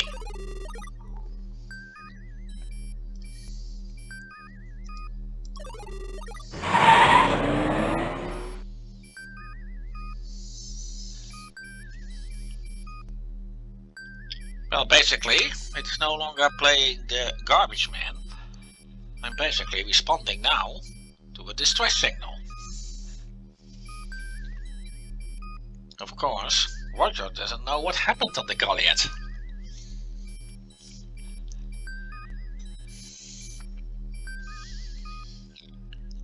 We're approaching our destination, Captain.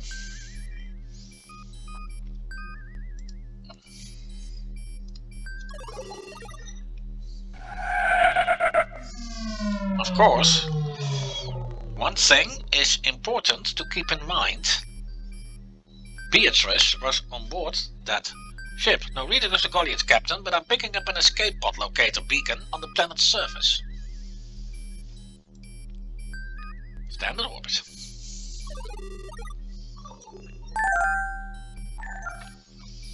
see an asteroid field here. That will be important later.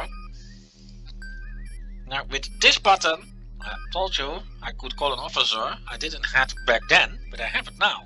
WD-40. What function may I assist you with, Captain?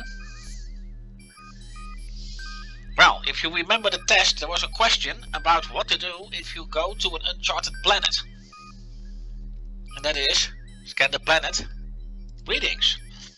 The atmosphere of this planet is highly toxic to humanoid life forms, Captain.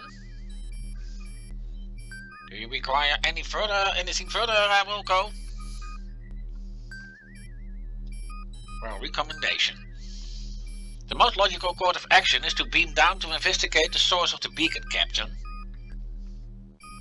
I recommend an expeditious survey. However, my calculations indicate a 77.5% probability that another ship is within the range of the marker beacon. Due to the unusual nature of the circumstances, we currently find ourselves in that it might be unwise to attract attention to our presence here. One more thing, additional piece of data, sir. The atmosphere of this planetoid is highly toxic to humanoid life forms. You must utilize a breathing apparatus on the surface or perish. Do you require anything further, Captain Wilco? That is all. Yes, sir.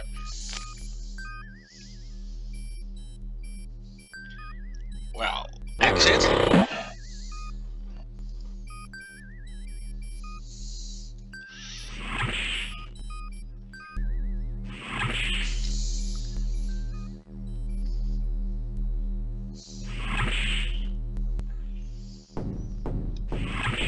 Well, if I just beam down without a mask, I would die as soon as the beaming is complete due to the toxic atmosphere. So let's put on that mask.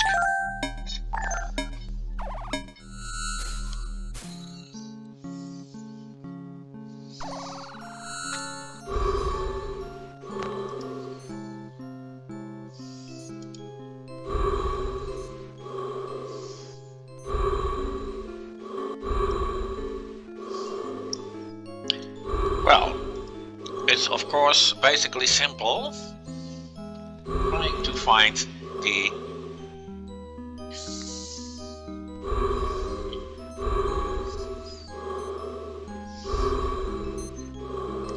now that escape pod is very hot, so you should not touch it, but we can peer into it.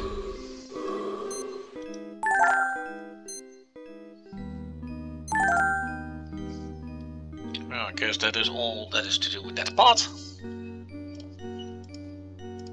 Whoever used this pod can't be far away.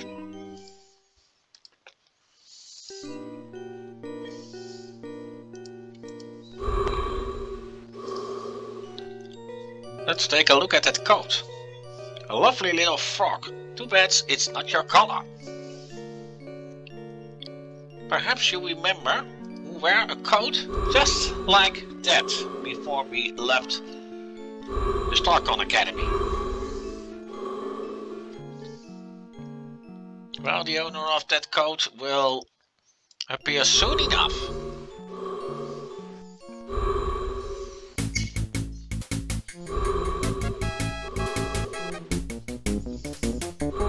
No!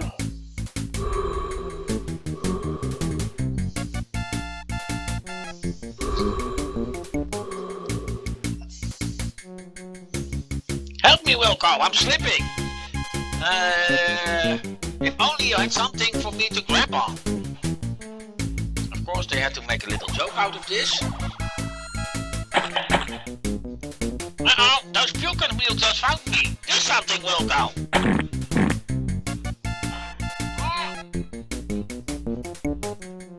Well, before I can save her, let's first contact Flo. Give me your hand or something and I'll climb up and pull you up after me. Flo, have Cliffy beam us out of here. It will take a few moments to recalibrate the beam out coordinates, Captain. Please hang on for a minute. That's what I had in mind. Uh-oh. Cliffy says your present orientation won't fit within the containment field of the transporter beam. There's a clearing a few meters from your position. Can you make it there? Do I have any choice? Not really. You will car out. And how to save Beatrice? Now, remember, Beatrice is the mother of my future son. And my future son saved my life. There are countless ways in which Beatrice can die. But when she does, my future son could not save my life in the past, causing a paradox and thus a game over. So it is imperative that Beatrice lives.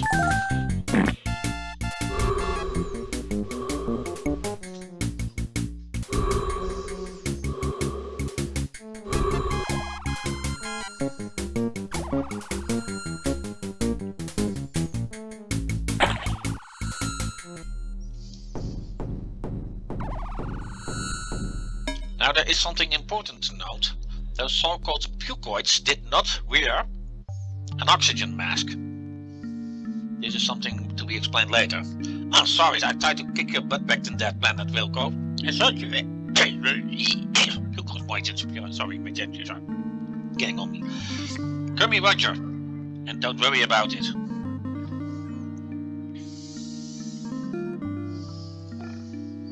I don't think I'm going to make it, Roger. One of those bastards nicked me with that awful primordial soup. Don't worry, we'll fix you up. There's got to be some cure. I'm afraid not. The only thing you can do is slow down the mutations by putting me into cryogenic suspension. Beatrice, you're asking me to freeze you. We're getting on along so well. I must admit I thought you were a real putz-back at the academy, Roger. But you've turned out to be an okay guy. Maybe even more than okay. But we don't have any time for that now. I'm probably not going to make it. And the pucoids have to be stopped before they trash the entire Star Confederation. How? The Goliath could be passes away by now. We'll never catch them before they reach Starcon. They aren't going to get very far without this. It's the Goliath Rob distributor cap. Bia, you're a genius. I know. Now put me into the cryo chamber. Quickly. What, who's that, Captain? Ambassador Rankmeister. She escapes from the Goliath. The entire crew has been infected by some space supplement and are turning into hideous pucoid mutants. We gotta get her stabilized before she turns into one herself. What do we do? Hey, I'm an engineer, not a doctor. You better do something quick though. She's starting to look a bit of green about the gills.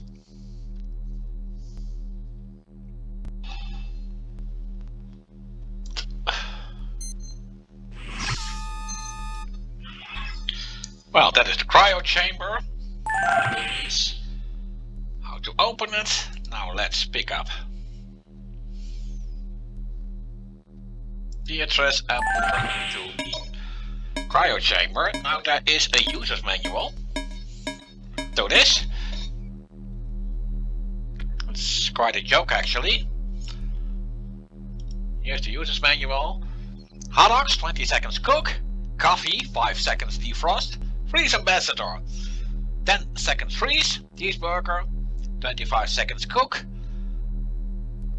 Fudge digital, or how you pronounce that, 1 minute freeze. 5 lb run roast, 20 seconds defrost. Hot chocolate, 5 seconds cook. Hamster, 20 minutes cook. Orange gibbles, 90 minutes cook. Ambassador defrost, 10 seconds defrost. It's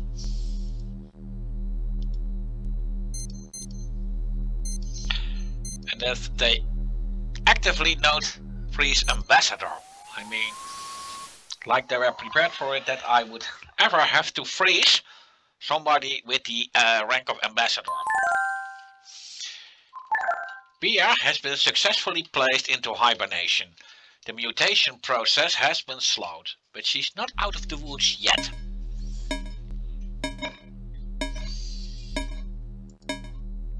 Well, the real trouble is about to come right now.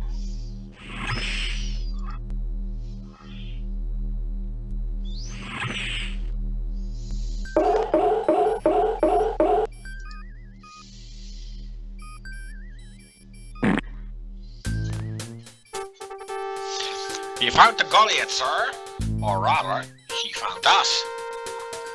The Goliath is approaching at high speed. She's aiming her torpedoes.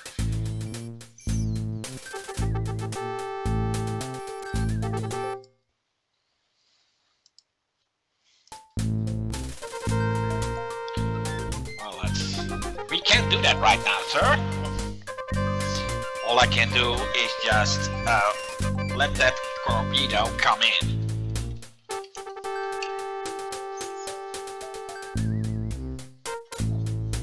There she is.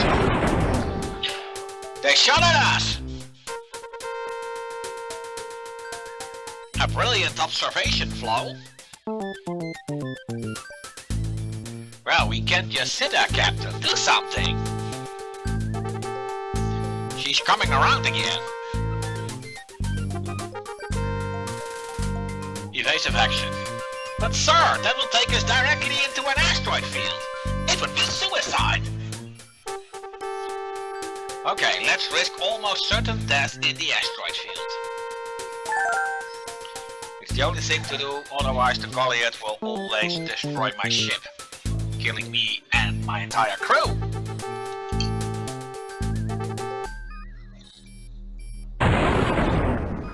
We are being killed by the Goliath, Captain. Putting it on screen.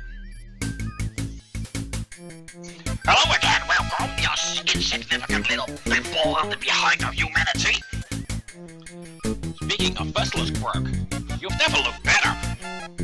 Ha, you pathetic fool. You've no idea what you're up against. I'm going to puke out the entire galaxy, starting with Starkle. Not if I have something to say about it. Ha, your puny ship ain't no match for the Goliath. Au revoir, broom jockey. The next time we meet, you won't be so lucky.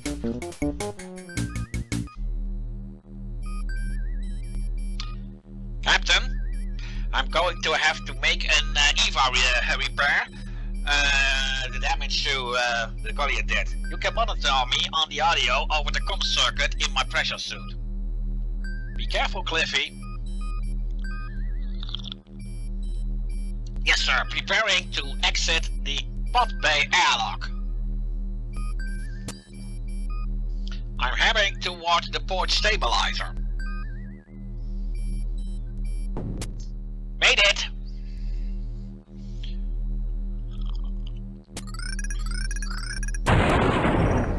This will only mean I just need to make a few minor adjustments. Oops!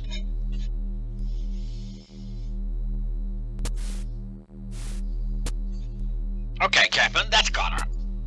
I'm coming back!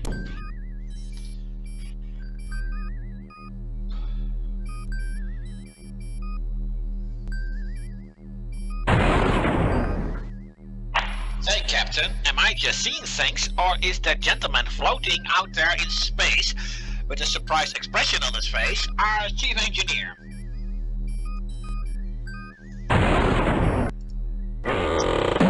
Okay, now I got to rescue Cliffy. And that is a mission I hate with passion, though it is short.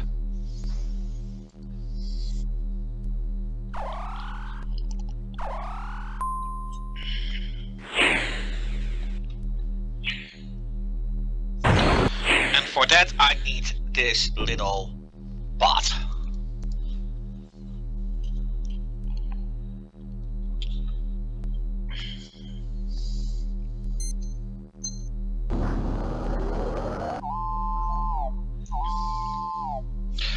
before I enter, let's first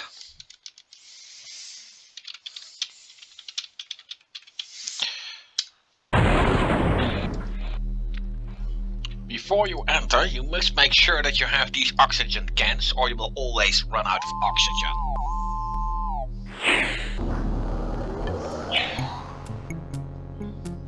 Well, let's make a temp.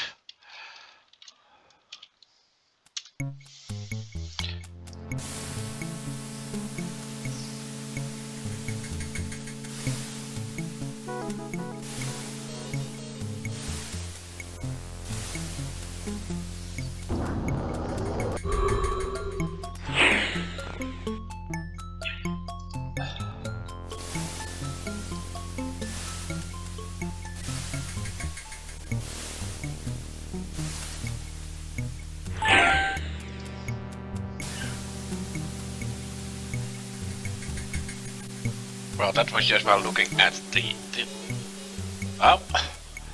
Now I must look at the radar when the green point is exactly above the red. I can go forward to get back to the Eureka. If this fails, then I would crash on trackers.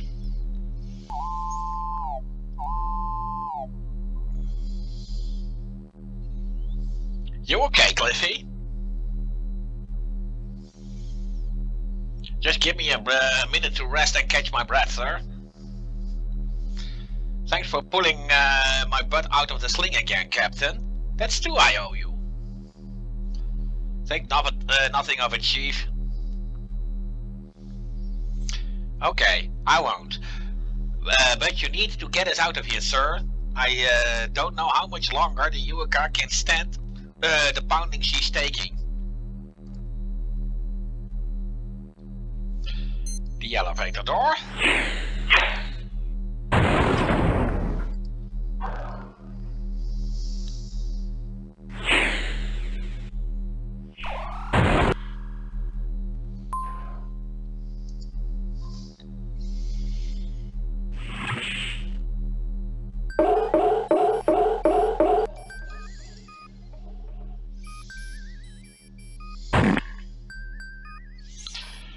Well,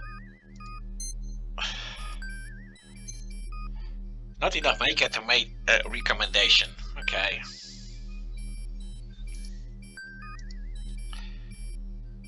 Now I can. Well, Hill ship, Hill Starcon, and Hill Planet won't work. The Goliath is jamming all my signals. I can, however, ask for a status report. I don't have any orders to cover this situation, Captain. I think we are on our way. Ready to rock and roll, sir. Well, let's just lay in the course.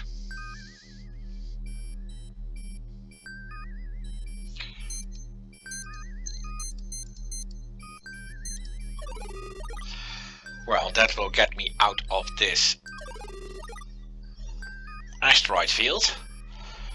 Light speed. The coordinates I entered are for genetics. You know, those coordinates that were on that can of that crazy soup that is clearly responsible for the mutations we are dealing with. Huh? That next mutation.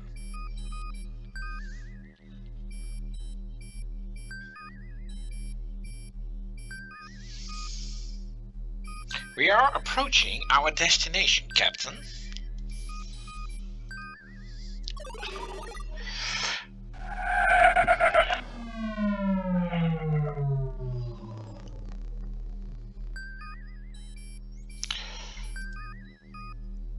Standard orbit. Now, if you are wondering, because technically it is possible to get here at the very first spot you could get here if you have the coordinates. But if you do, then Maggot would get onto your screen and say that you are here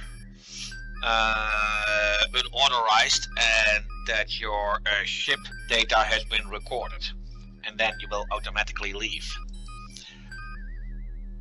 But something has clearly happened here. Right now, all that remains of the genetic research station is a single envirodome. Yes, there used to be 3. Well, let's... What function may I assist you with, Captain? Well, this counts as a planet, so let's just say scan planet. I'm detecting power fluctuations inside the envirodome, sir. Sensors register debris in the area as well. Do you require anything further, Captain Wilco? At least she doesn't speak of any toxic. Recommendation. This facility is not listed in the Starcon registry or any of other library databases, sir. Structural analysis and sensor readings indicate a 92% probability this is a research facility of some kind. I recommend we send an away team down to investigate this station, Captain Wilco. Do you require anything further, Captain Wilco? That's all.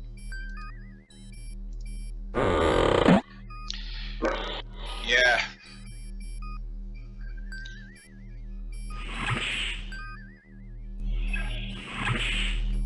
Of course. I guess you already know this, but Roger's name, Roger, also means understood, and Wilco is short for will comply. So basically his name is understood, will comply. Well, let's beam down, but something is going to happen right now.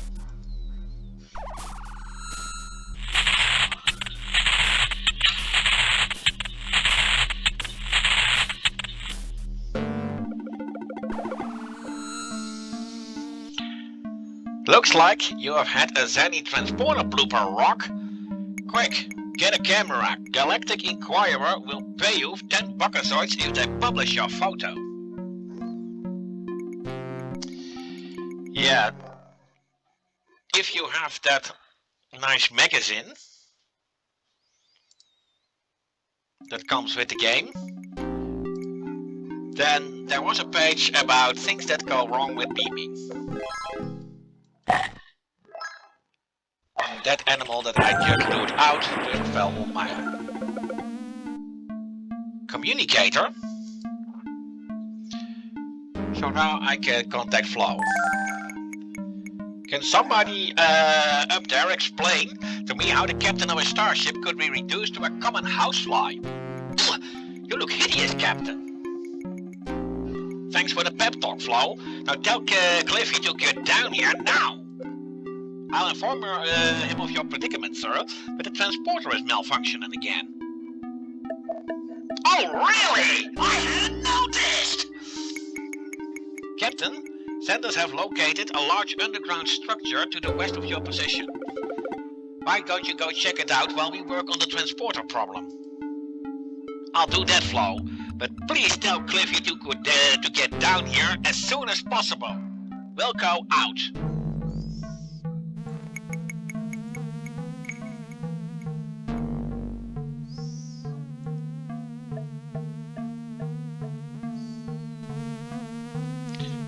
Well, as a fly, I can go through this slot. Now there is a little hint in here. It is a pretty primitive lock, but basically the laser beams that do not cause anything to react must always reach the bottom, and I have to block the ones that cause one of those pins. This is important because once I've turned back into a human, I cannot go through this system anymore. Well, let's...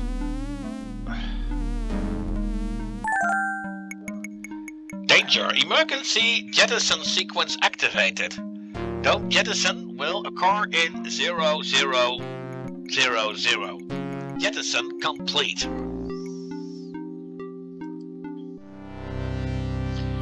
Genetics. We play God, so you don't have to. Now, this logo is entirely based on the Dynamics logo, the company that produced this game. As I told you before, Dynamics produced the game, and it was Shera who only published it. Systems.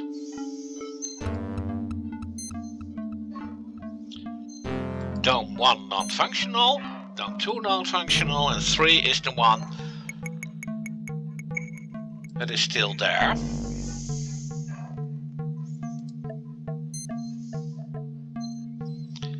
Yeah, well, that is the fly with my body.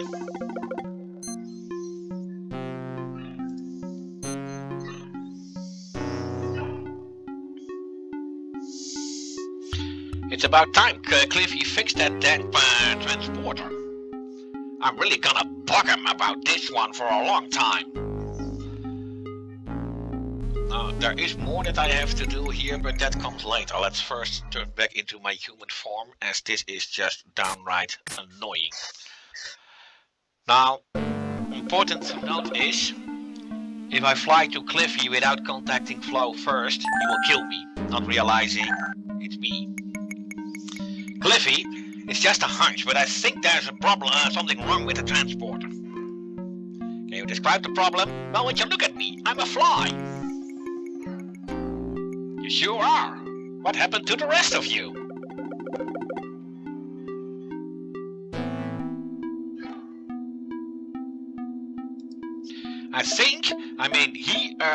It crawled into the trash bin, back out.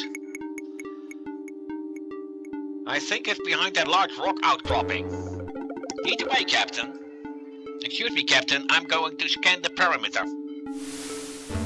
Or the parameter? Whatever. Of course, this little incident is a clear parody to the science fiction horror The Fly.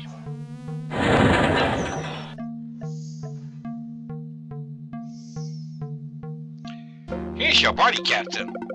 Some people might say you've never looked better. I think I can fix you up, Captain. I just have to reverse the phase polarity on the transporter interface grid. You need to park yourself on the old dung brat here for me to important. Just get on the body. Here goes nothing. Energize.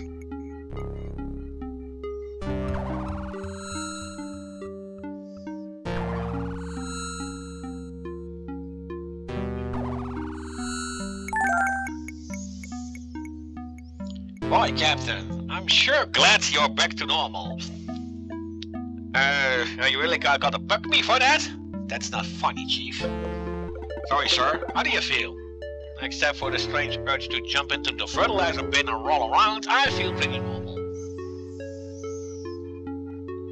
This sure is some setups those genetics boys got here. You haven't seen half of it. I flew through the locking mechanism and found a big underground lab next door.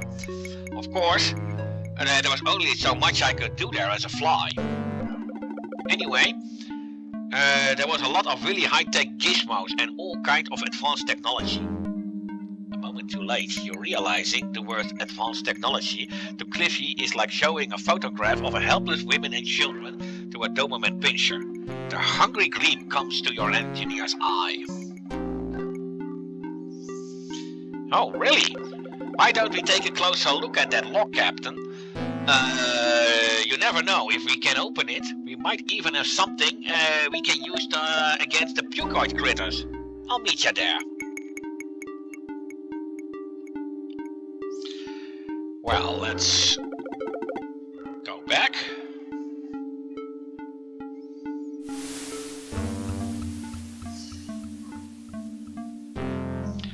WD-40 came back as well.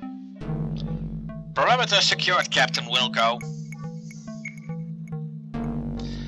Here's your communicator, sir. I located it during my scans of the area. Thanks, WD-40.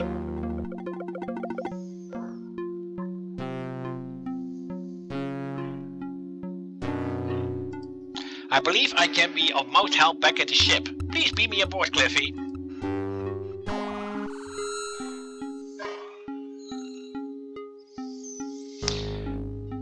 Well, now I need to open that door, so let's hack that business card.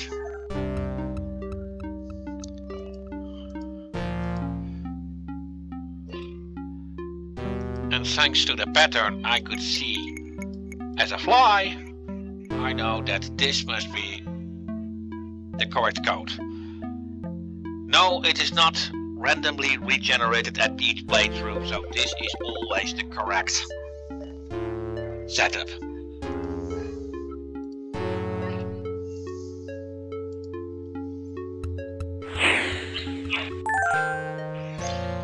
It looks dangerous down there, Captain. I volunteer to stand guard up here.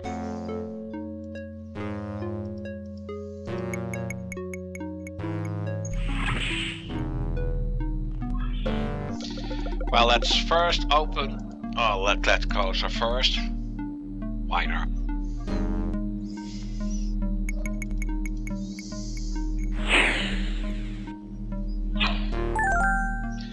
Those are 2 tanks of liquid nitrogen. I just have to pick them up, and when I need them, they will be used automatically. Well, basically, Cliffy will take them from me and pull a little stunt with them.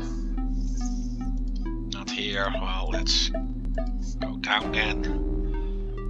This is a bit of a nasty location when it comes to that.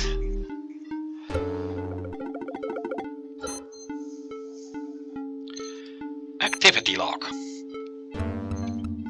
Well, I'm not going to read all this out loud, but there are a few things to note here. And when there is actually something important, then the score will go up. I guess there was nothing important here. Projects. Yeah, well, this is rather important. Primordial soup. Feasibility study of metabacterial transformations in terraforming and space colony applications. Project goal: to create a survivable and highly adaptable metabacteria to enable terraforming on planets currently unsuitable for human habitation. That's quite a goal. Description: the metabacteria will serve as a base for an artificial food chain on selected planets, synthesizing complex proteins as a natural byproduct of its metabolism. To put it in terms of the layman, it will eat poison, giving off water, oxygen, carbon dioxide, and producing rich organic base that other introduced organisms can feed upon. In essence, the metabacteria will create a living primordial soup. Experimental summary. After 3 months of preliminary trials on the bacteria strain, causes Velox has shown the greatest promise. The vigor of this species is impressive, and its astonishing reproductive rate makes it an ideal candidate for our purposes. Primary experimental trials will bombard gaseous Velox with hard radiation to confirm hardiness and test adaptive ability. Placing a petri dish of the bacteria behind a computer monitor for a period of hours will expose it to hard radiation conditions similar to those on an uninhabitable Class D planet. Later, we shall repeat the procedure using a safer type of radiation, such as gamma ray source. Science log. Stardate 3234.22. usual reuse with gaseous velox are encouraging. It thrives in the radiation environment as long as adequate food sources are provided. We are well on our way towards engineering the first true metabacteria. A few specimens have manifested undesirable genomes. After successive trials, steps will be taken to kill the recesses to that entire populations isn't compromised. Science log, stardate 3237.12. I believe we have discovered and removed all remaining undesirable latent genetic traits in the metacaseous velox. The next step will be to introduce live mice into an environment prepared by metacaseous. Science log, stardate 3243.19. Several subjects have demonstrated teratogenic side effects as a result of ingesting the primordial soup gestalt. The mice have turned into slimy, foul-smelling, bad-tempered meta rodents with attitudes. It seems that the metacaseous has infected the DNA of the mice, much like a virus. This is an unprecedented event. Further study is indicated. You hear the points go up, so it is something important that will follow now. Science log, stardate 325206. The experiment is not progressing well. Several test subjects have begun mutating wildly. The morphology of the creatures is singularly unrodent-like. They resemble nothing so much as embryoloid piles of goo with teeth. The only thing which appears to have any effect on an infected specimen, sort of killing it, is the application of extreme cold and temperatures below minus 200 degrees Celsius. That is approximately 73 degrees Kelvin, which is very extremely cold. Cell mutations are slowed dramatically. Where did we go wrong? In the last entry, science log, stardate 3263.11. One of the metamice bit an infected one of the lab techs today. We are putting him into cryonic hibernation to slow the progress of the disease. But I'm afraid that without a cure, his chances of survival are non-existent. The experiment is a failure and is scheduled to be terminated. Now what am I going to do? I've got an entire warehouse full of this slop. H. Now, although it is never said directly as far as I know, but I think this stuff is what that maggot was talking about when he was contacting Dung Heap. And of course, Dung Heap. His name should already be clear to you, but it will be revealed now. Yeah, well, the only thing that is important in this log is this one. 50,000 buckazoids paid to Reams T. Quirk as a bribe. And another 50,000 buckazoids. And here 75,000 buckazoids. All bribes. And that means that Quirk was involved in all this. Well, it should go to no surprise to you anymore that Quirk is the main antagonist of this game.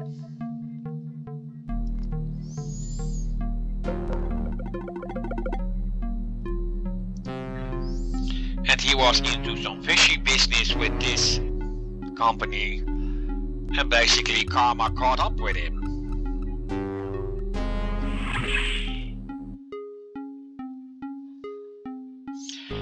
What did you find, Captain? I've discovered that the pucoids have a critical weakness. They can't stand the cold. Extremely low temperature temporarily halts the molecular action of the primordial soup that causes the mutations. Does it reverse the process? I'm afraid not, but at least it's better than nothing. Did you find anything else? I found a couple canisters of liquid nitrogen. Ah, great, give him here. Maybe I can rig something up to use against the pucoid critters. I sure hope so, Cliffy. Well, Captain, I think we have done all we can here for now. Let's head back to the ship. I'll beam us up, Captain.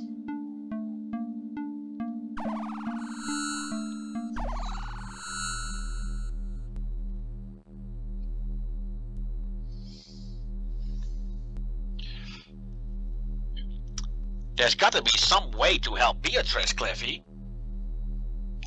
I really can't think of any offhand, sir. What's your beastie so excited about? Well, we are sure that Beatrice can be saved. She's the mother of my future son, after all. He's jumping onto the cryo chamber. What is it, Spike? You want us to jump onto the cryo chamber?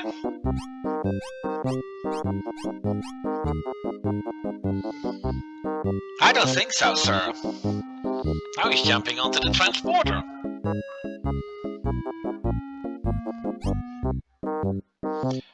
What do you think the critter is trying to tell us, Captain? Well, it is quite scientific. It shows that the beast is very intelligent. We should initiate a manual control bypass to reverse the phase polarity of the interface grid. Then use the transporter to reintegrate Beatrice's DNA molecules. You know, it might just work. Good boy, Spikey. Get the ambassador ready, sir. I'll man the transporter.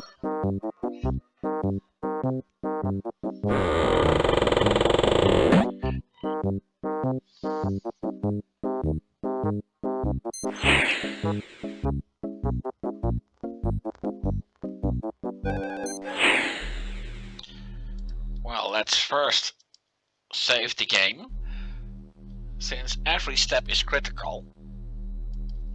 I must look with the eye icon, otherwise Roger will take Beatrice out while she is still in frozen condition, and then she will break into 1,000 pieces and die, causing the paradox, as then my future son couldn't have saved my life anymore. Defrost.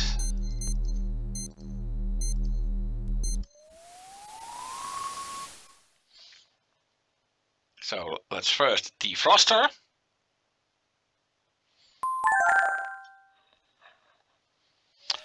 Yeah, whatever you're going to do, do it quick.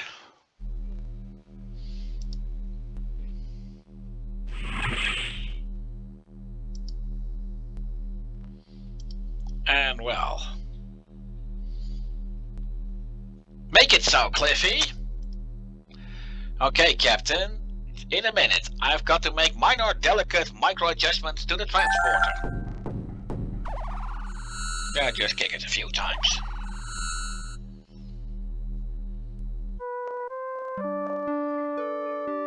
Oh, Bia, I thought you had puked for sure. So did I. I feel weak. I need to rest. No problem. I'll take you back into the cryo so you can recuperate. Okay, but I have just one question for you guys. What happened to my underwear?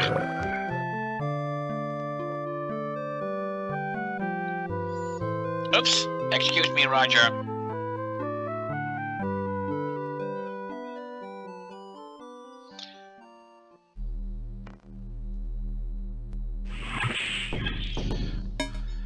Well, Beatrice will be safe for now.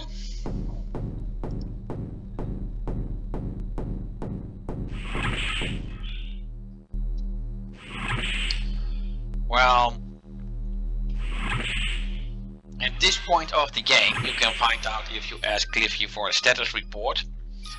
The cloaking device that we stole from the Terminator ship has been completely hooked up, so I can use it now. And that will be very important. What function may I assist you with, Captain? The Goliath is currently in the vicinity of gingivitis, sir. Do you require anything further, Captain Wilco? I recommend we proceed with caution, sir. Well, that leaves me to gingivitis. 81100.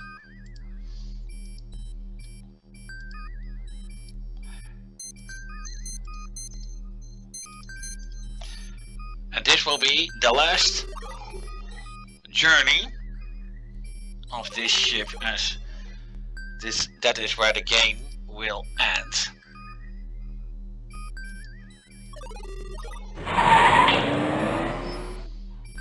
But before the game will end, there is still a lot to happen.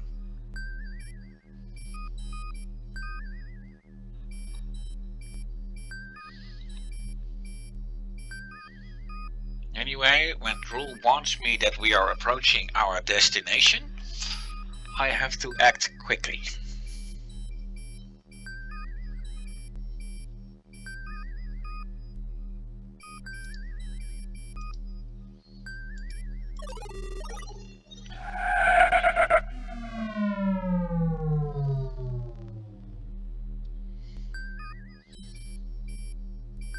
We are approaching the planet Gingivitis. Sensors have detected the presence of the Goliath in the area, Captain Wilco. My calculations indicate that the Goliath will be in visual range in approximately 10 seconds. Now I don't have to go to the planet itself, I just have to call Cliffy, you rang, and cloak the ship. Yes, Captain, right away.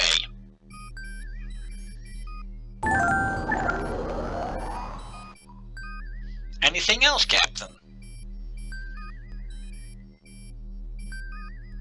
No, a status report. I finished putting the WD. Yeah, that's something. More power.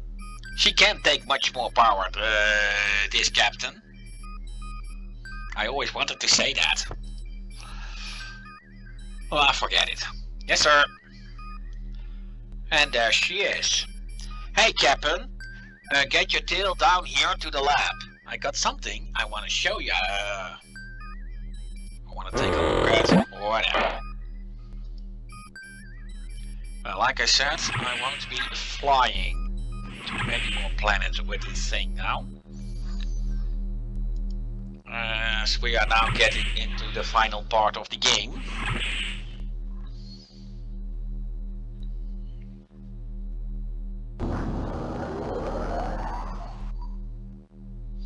Captain, I've been making a few scans of the Goliath, and I've come up with some interesting information. Oh, really? Like what? Well, our scans show that the mutated crew of the Goliath is not spread evenly through the various sections of the ship as it normally would be. The engineering spaces are almost completely deserted, for example. So?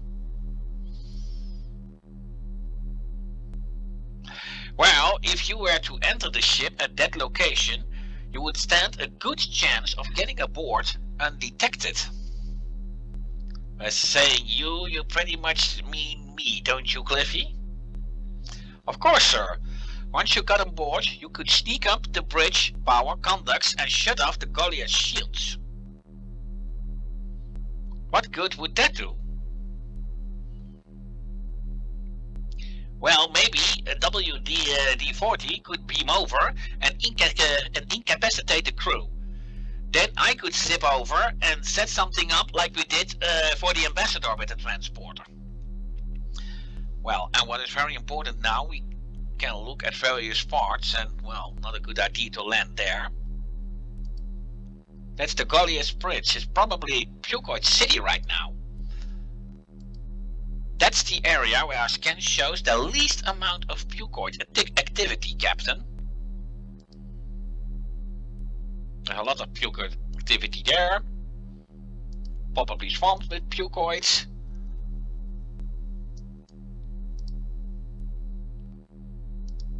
Lots of hard radiation. A lot of Pucoids doing it. So basically this is the point to go to.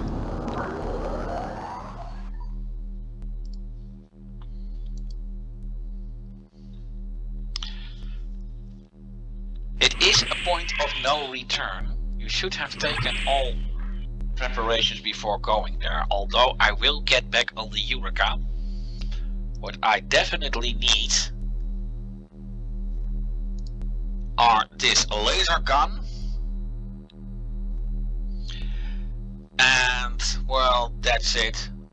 That fuse can also be taken once I get back here. Although it is handier that I already have it, yeah, and this I need on board the Goliath, but you will always have it at this point as Beatrice gives it to you.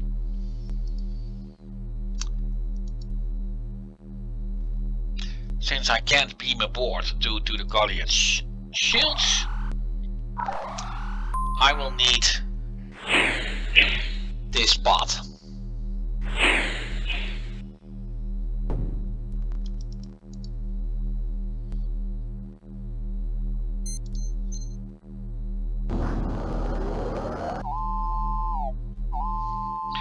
Well, fuel and oxygen are not really a point right now, as the ride will go foremost automatic.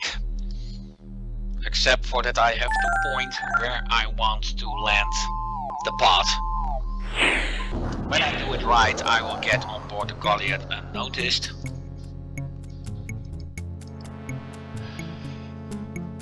When I did it wrong, the Pucoids will be waiting for me, and that will be a game over.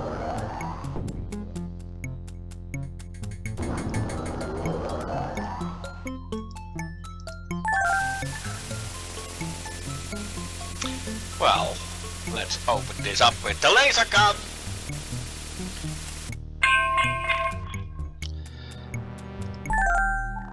And I'm at the right spot. Now I have to wait a while, as there will be a Pucoid coming to check the area. I don't really know why it looks to the left, as there is only a wall there, but hey.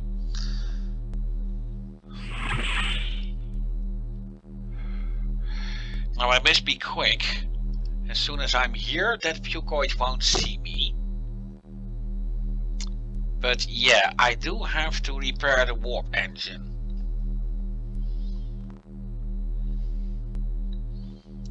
Not that the Pucoids will ever be the wiser that I actually fixed the engine for them.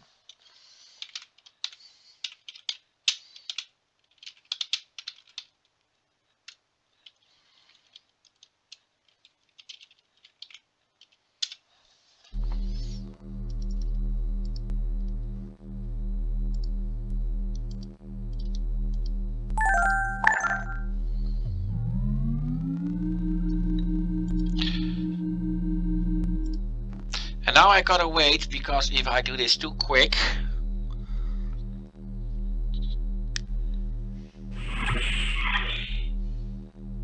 and once that Pucoid is gone, then I must be very quick, because then being too slow will get me.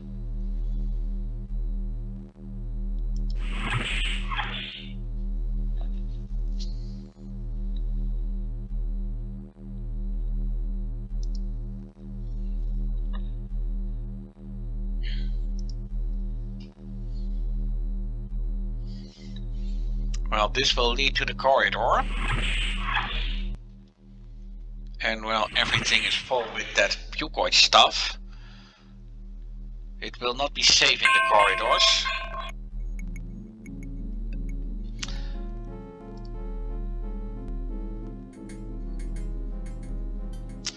And I just have to crawl through this. This is just a little joke.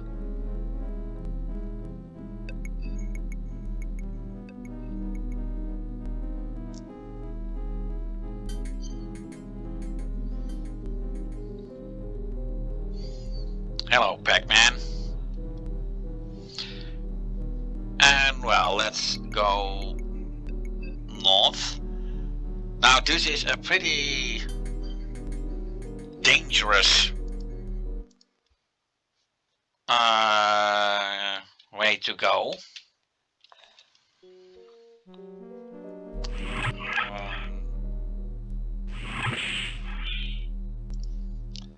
As that elevator, when it starts to move, it will crush me. No, it is not floor 7 where I got to be. That much I'm sure of.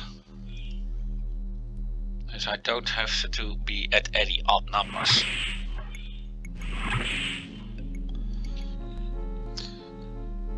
Now I don't remember the way exactly, but basically it shouldn't be hard to navigate through this place. The mazes are not exactly that big.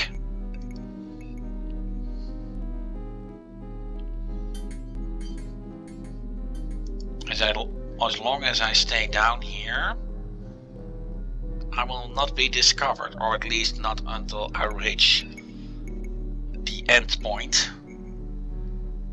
As there I have to be discovered.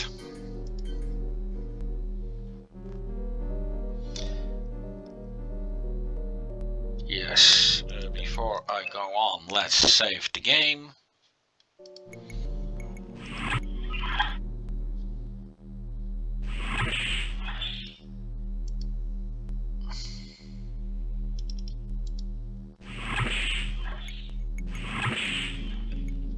Nope. And dang, the elevator is...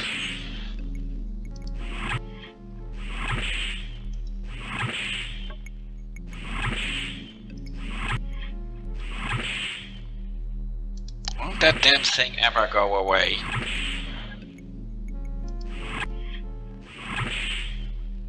Well, I guess not. Perhaps I should just buy some time, and it's not level 5 where I got to be. It is actually level 4 where I got to be.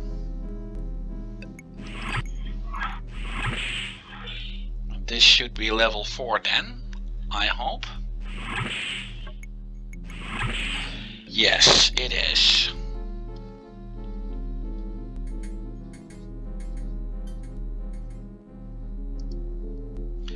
Well...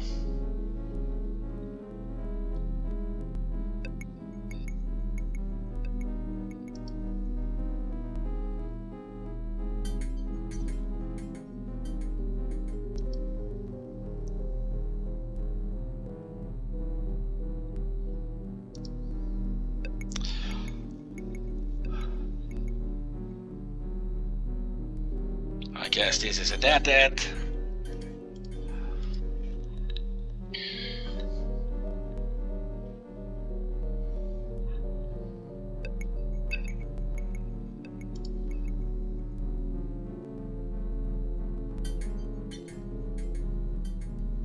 Oh, this too. What a surprise.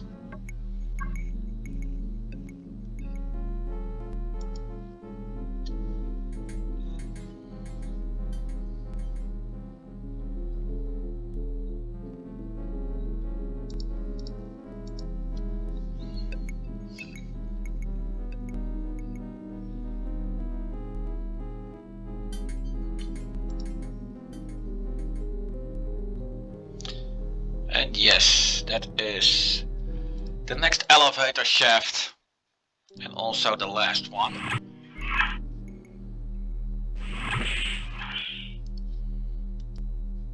this should be level 3. So this should be level 2.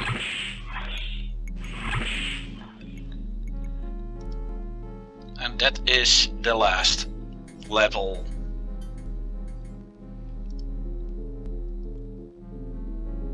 And somewhere here should be a power switch.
Well, and that is where I should be.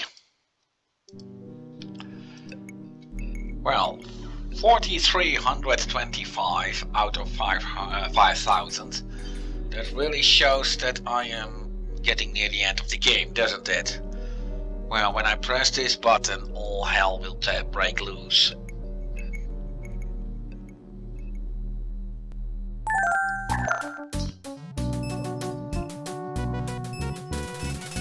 Welcome aboard, Captain Wilco. A pity you can't stay, but I'm afraid you won't be with us very much longer. I won't go without a fight work. I know Kung Fu, Karate, and Taekwondo, Judo, and several other Chinese words. There is no escape for you this time, broom jockey. Your fate is sealed. Not this time, Quirk. Now the foot is in the other shoe. You're toast.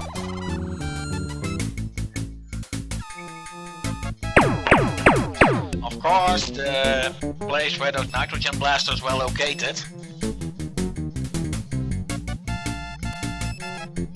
Had to be there. Anyway, Cliffy is in the transporter room.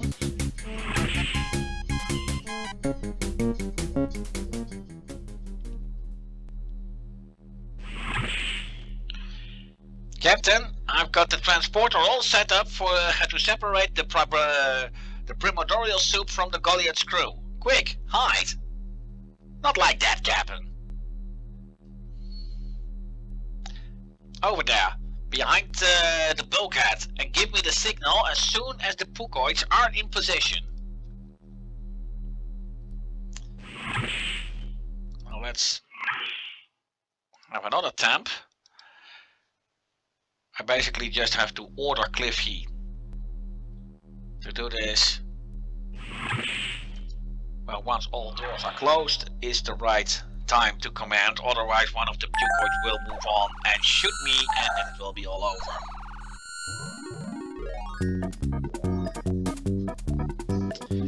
That's got our Captain. I beamed all the pukoid materia from the crew into space.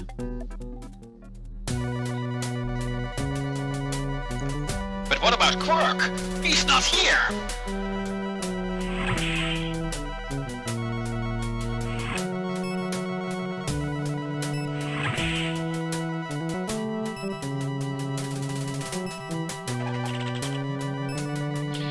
This is Captain Wilco.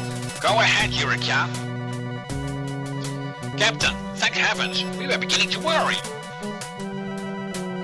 I'm alright, Flo. We managed to cure what is left of the Goliath's crew, but there's no sign of Quirk. Captain, I've just detected a shuttle launch from the Goliath. I see it, Flo. It looks like Quirk's trying to make a run for it.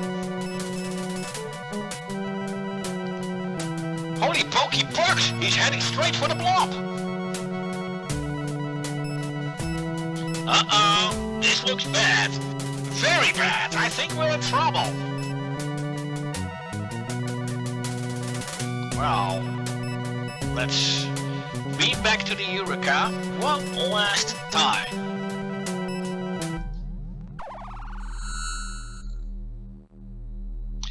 Captain, get up here quick. The Pucoid blob is attacking the Goliath. Yeah, well, now time for the grand finale.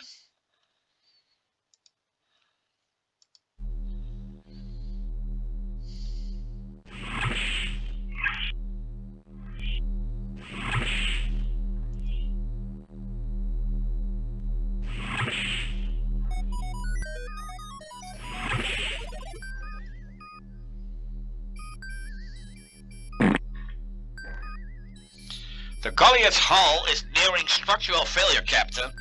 She's going to implode if we don't do something.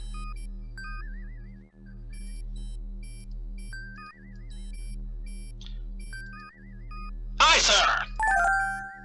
Decloaking, sir. Locking weapons. Eat plasma, blob face!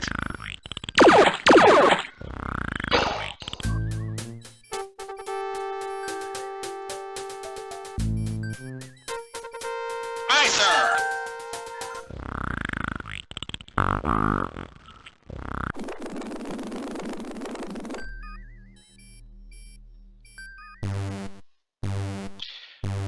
We have got the blob aboard, sir. Containment fields are holding 200% capacity.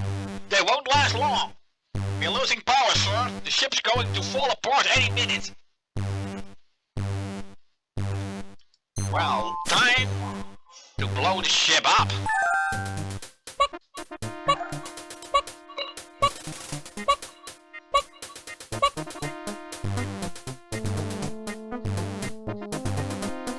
You're a brave man, Captain, and in case you don't make it out of here, I want to know that except for a few minor incidents, we won't go into right now, it's been an honor serving with you.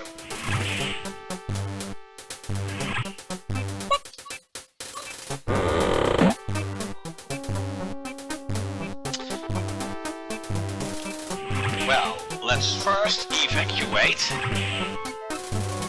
Beatrice.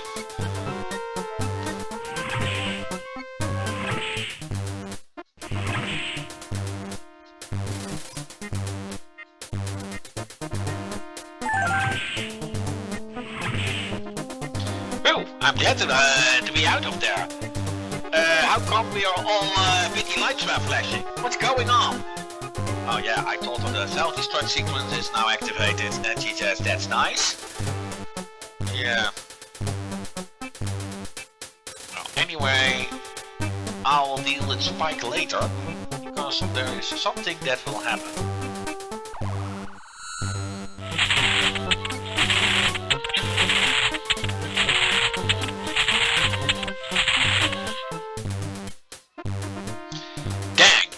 This piece must have a blown circuit or something.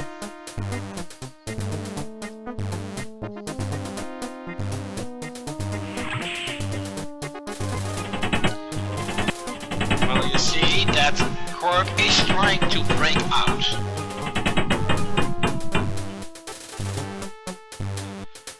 And let's have some final temp. This should be the rotten fuse.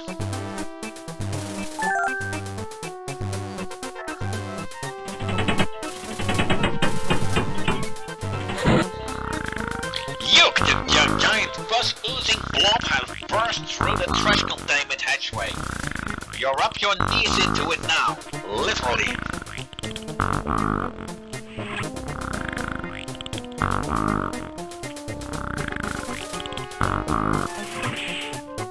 Wow, that was close. I'd hate to try that again. I'm not sure if the transporter is working right. You'd better go first, Mia. Oh, Roger, you're so self-sacrificing.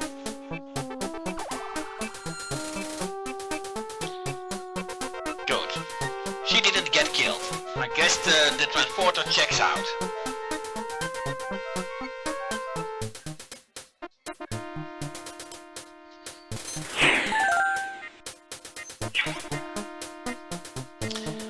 Well, let's save Spike.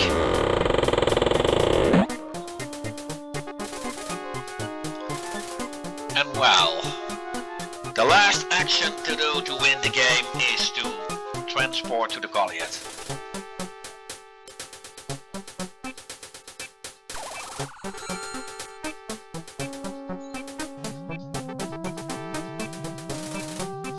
True! Get us out of here! Flo, call Starcon and tell them what happened!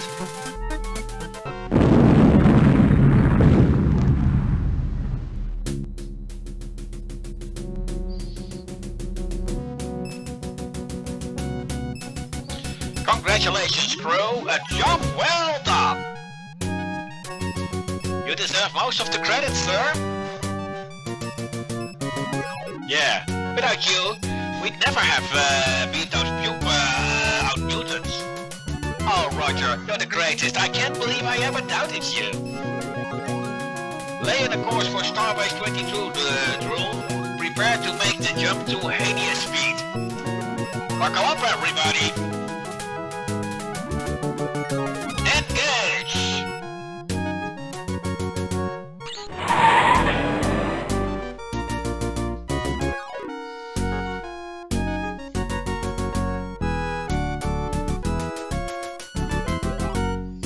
Congratulations, you vaporized the blobbiest personification of the villain's Captain Quirk, saving countless of lives from its menace. Fighting back the tremendous urge to plot a course to Disneyland, Roger and his loyal crew make their way back to Starcon.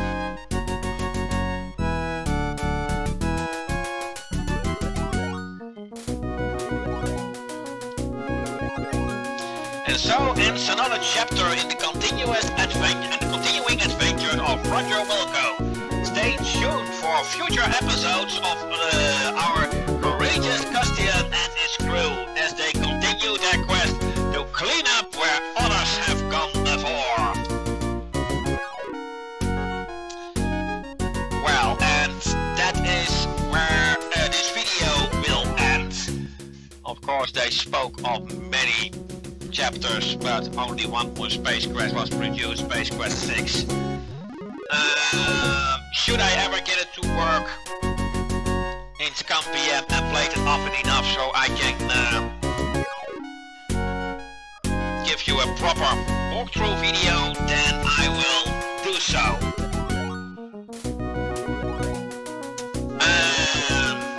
Anyway, I will lay in a course for getting out of here.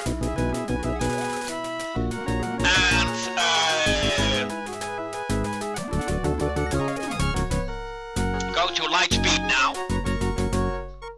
or I just could beam out of this video. Whatever the case,